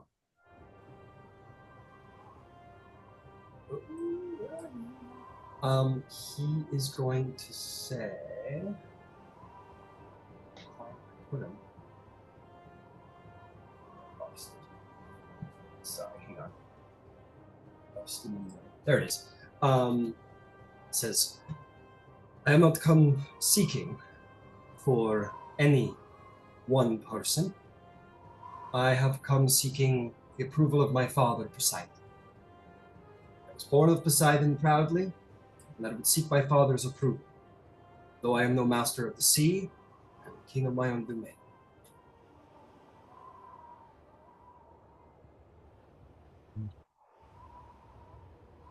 Well, if you came seeking the acknowledgement of a father, then I would say that you do belong here, as we all came here seeking something similar in the end.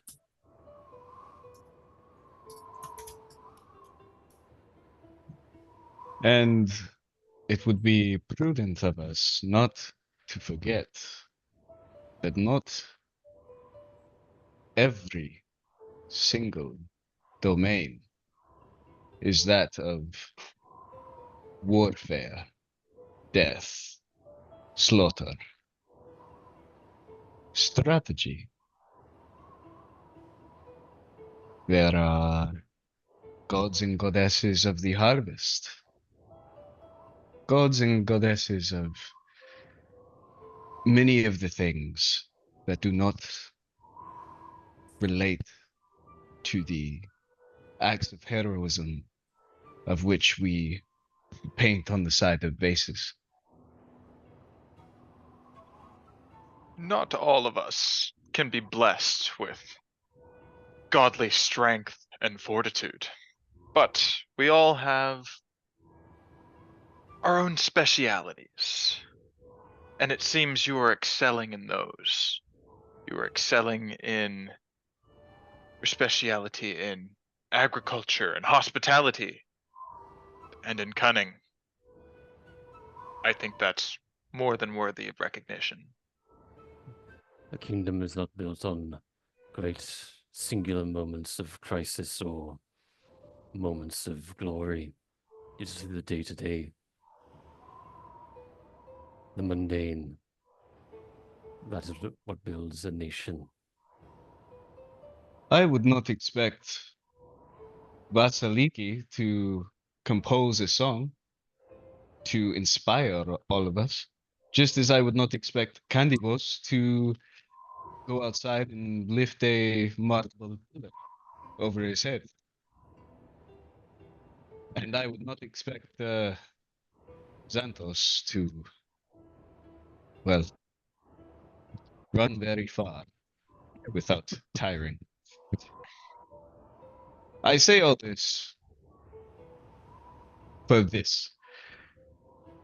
Just as all of us, my fellow demigods, could never hope to grow, but this man can. Zeus says, fine rendering. Many great points have been put forth.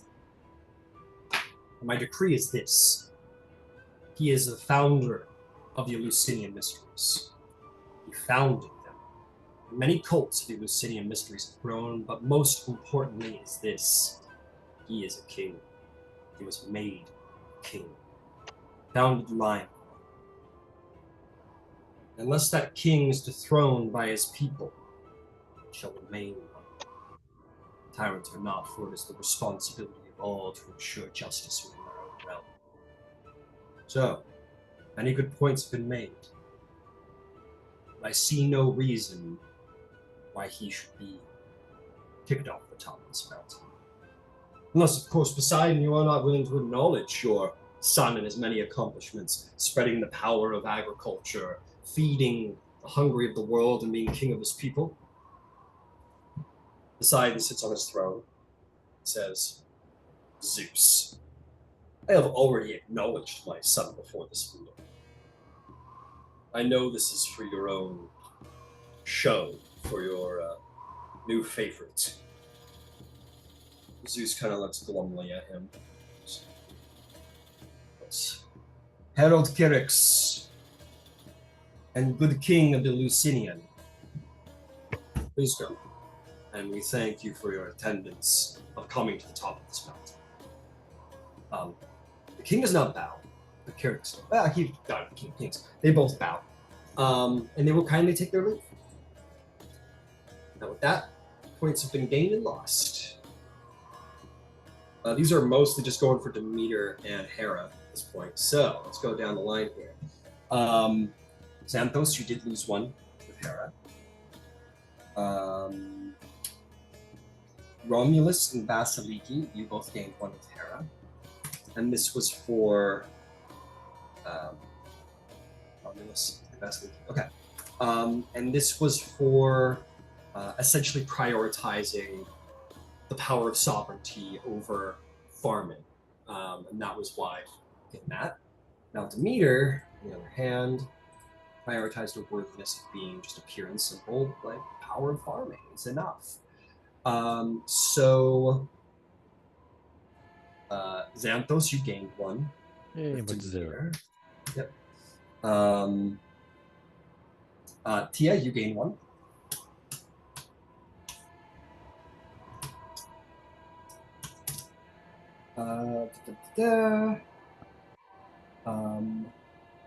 Vasaliki, you lost one with Demeter. Basically saying, fuck farmers. And last but not least is Candybus, who gained a point with Hera's or Demeter as well. And with that, Zeus says, I call this a divine assembly to completion. All done well, there's much to do in this day. Know now, you demigods who are here and have decreed amongst your peers. Hopefully you have learned something at the courts of Olympus, and perhaps the courts of mortals. Is these things we determine every day. And there is weight to every decision we make, and you have made. So, hold the session to end. Let's return to our children and see which ones are worthy still. Gods get up from their seats, begin to leave, and as everyone's sort of beginning to lead, you will see Sarpedon, acknowledged son of Zeus, make his way into the throne room, sort of bowing to gods as they go by. And Vasaliki, you'll be the one to hear it initially. He'll go up to Zeus and he'll say, Father, I wish to speak to you. It's of a matter most important. It concerns Minos. May we speak? Zeus goes, yes, of course, we may speak. And he will speak loudly. He'll say, Demigods, those of you here, another matter you should perhaps help me attend to. Let us see what petty squabblings must be dealt with, for this is also the realm of Olympian politics. And you'll all be invited up to the gardens to hear whatever it is Sarpedon has to say. I'll give you the lowdown super quick before we end the session. And he's got, since somebody rolled this, we're gonna get into some Grecian drama. You guys all make your way out. I presume you all wish to follow. Why not? Yep. Why not? I was hoping to catch Hermes before he left. You don't need to go out. This is like an invitation. Yeah, you could stay here instead if you didn't want to go with Zeus. You know. I think I might. I'll save my conversation for next week, but I think I'm gonna stay in here. Okay. Anybody else? Is Demas staying or leaving? Everyone's pretty much getting up and like there's a little bit of like talking and like, oh, that went well or whatever. at the end of the social event. But yeah, everyone's gonna leave is the idea eventually. Return to that. I can stick around. I kind of want to talk to Demeter. Okay, fair enough. Trying to fix my family. Fix up your family, sure. Oh, what a guy. Anybody else? Tia, did you want to stay? Romulus? Yeah, you too. I would like to see what is going on, so I will follow the son of Zeus. Okay. Romulus, did you have a preference? I'm following. Yeah.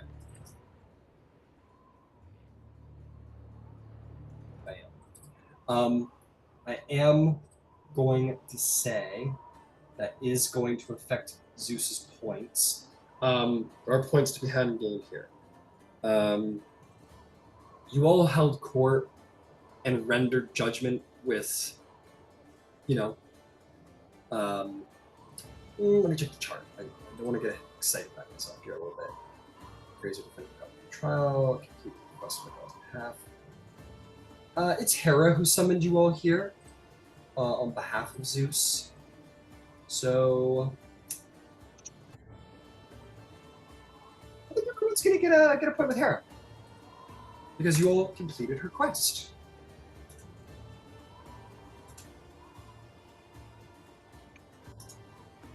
And also, unfortunately, I'm going to take a point with Zeus for whoever didn't join him out on the patio to talk about whatever drama he's got to deal with. But you may spend that 4 points with another god, and that's not necessarily bad. So that is Candybus. Win some, you lose some. Win some, you lose some, that's right. Xanthos. And I believe that was it. So actually, you know what? We'll end it there. That is the 11:30. I've got all my favorite points squared up with all of you. But you guys have some events coming up next week. Congratulations to my 2 acknowledged people, children of the big O3. But you guys have a Feast of Artemis, a wedding rehearsal.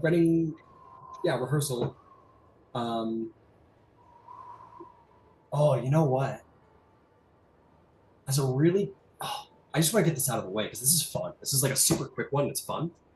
Now, Xanthos, as you're hanging back, Zeus is going to see that you didn't come, and he's going to tell those of you who join him on the patio with Sarpedon. He says, I will be about in a moment. There's a matter I must attend to quickly.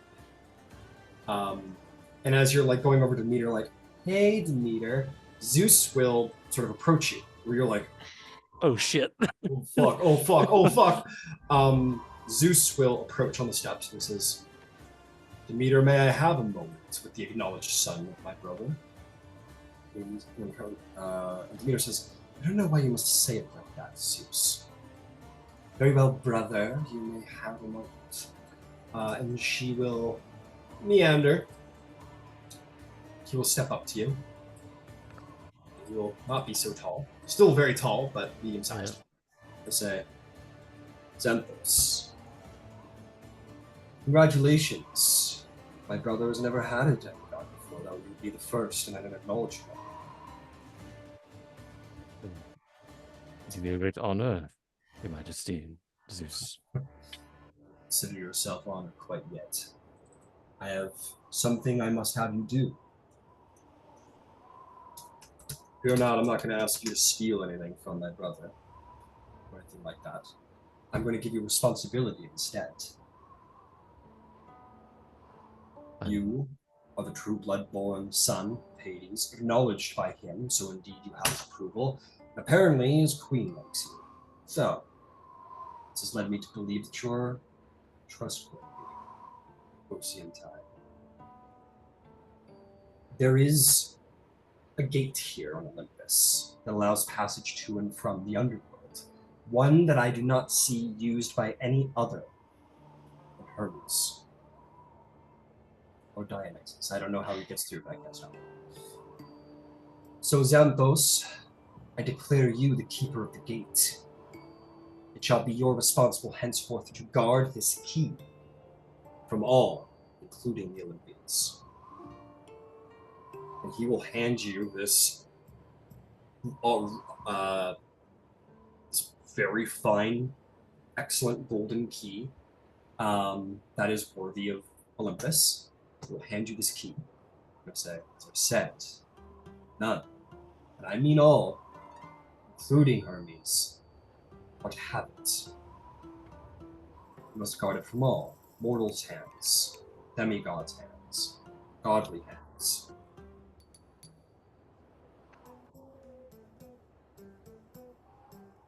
Very well. I take this responsibility with grace, and I shan't let you down. You do take it with grace. You say that Hermes and Dionysus have used this path before? Dionysus is the weirdest of my children. It seems that no matter how many defenses I put up or how many decrees I make, he seems to be able to get into the underworld somehow. Whether I decree it or not. That is a very complicated matter worth addressing some other time if you're truly interested, but no one should have it except I. If I ask for it back, it is only then you should hand it to anyone, including your friends, family, superiors, the other gods. Guard it with care, for it will be much wanted. A back door into the underworld surely is of value to many. Very well. This key shall never leave my side.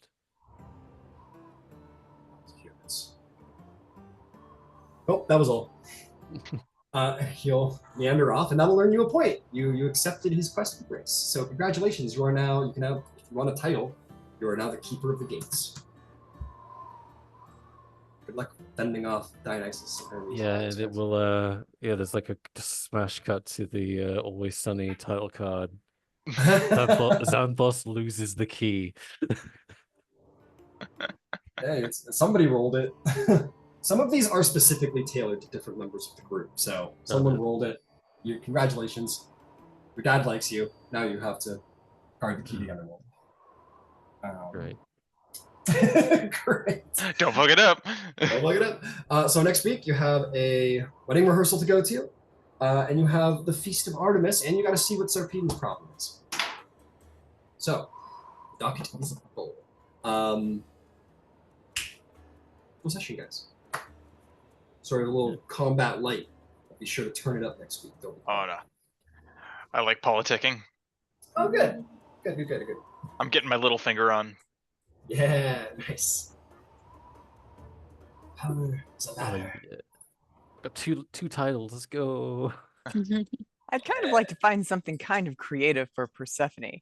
I feel like she's not gonna love me slaughtering something for her. I'm like, I'll do it. But I feel like she's asking for that because she doesn't know what else to ask for. Well, she was basically told to ask for that. Yeah. Well, I said it and I'll say it again. The point of this game is that you are to be bold heroes, proud heroes, loud heroes. If you want to earn favor, you must do it loudly. That doesn't necessarily mean you need to slaughter something. There is something in here for, like, if you're at a feast or an event, you can speak well of them publicly. That alone will earn you favor.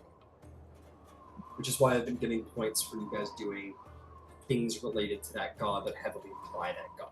So, for example, Romulus sort of saying a prayer to the elephant's passage to the underworld is a very public declaration of, funeral rites, so on and so forth. So, can go to a feast and go, Persephone's great!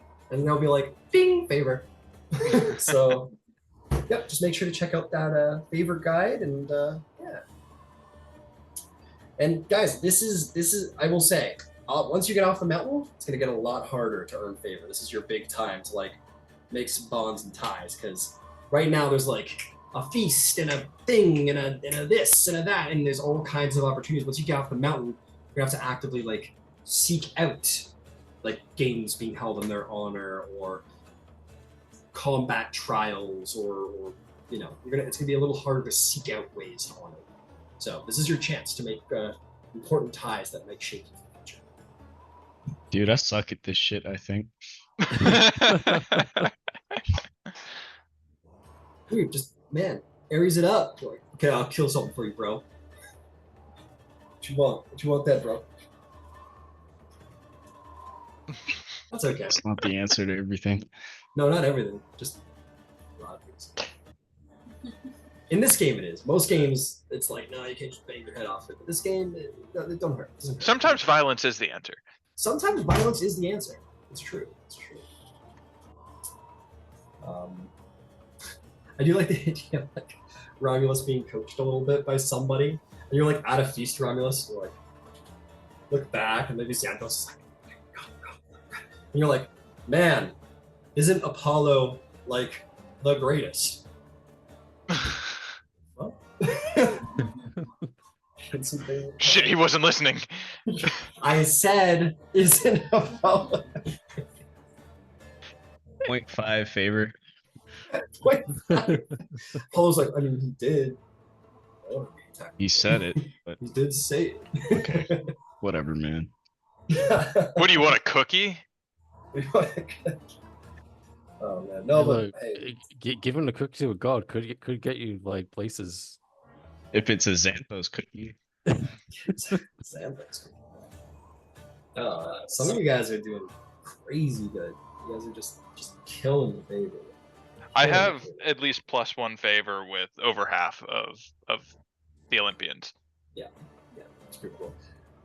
Some boons and benefits, and keep in mind you can spend some of this favor. We got favor rolling around. It is a currency technically you can use for other tasks. It's all listed there. But yeah. Well, yeah, really good session. I'm gonna head out, guys. Good night. Bye.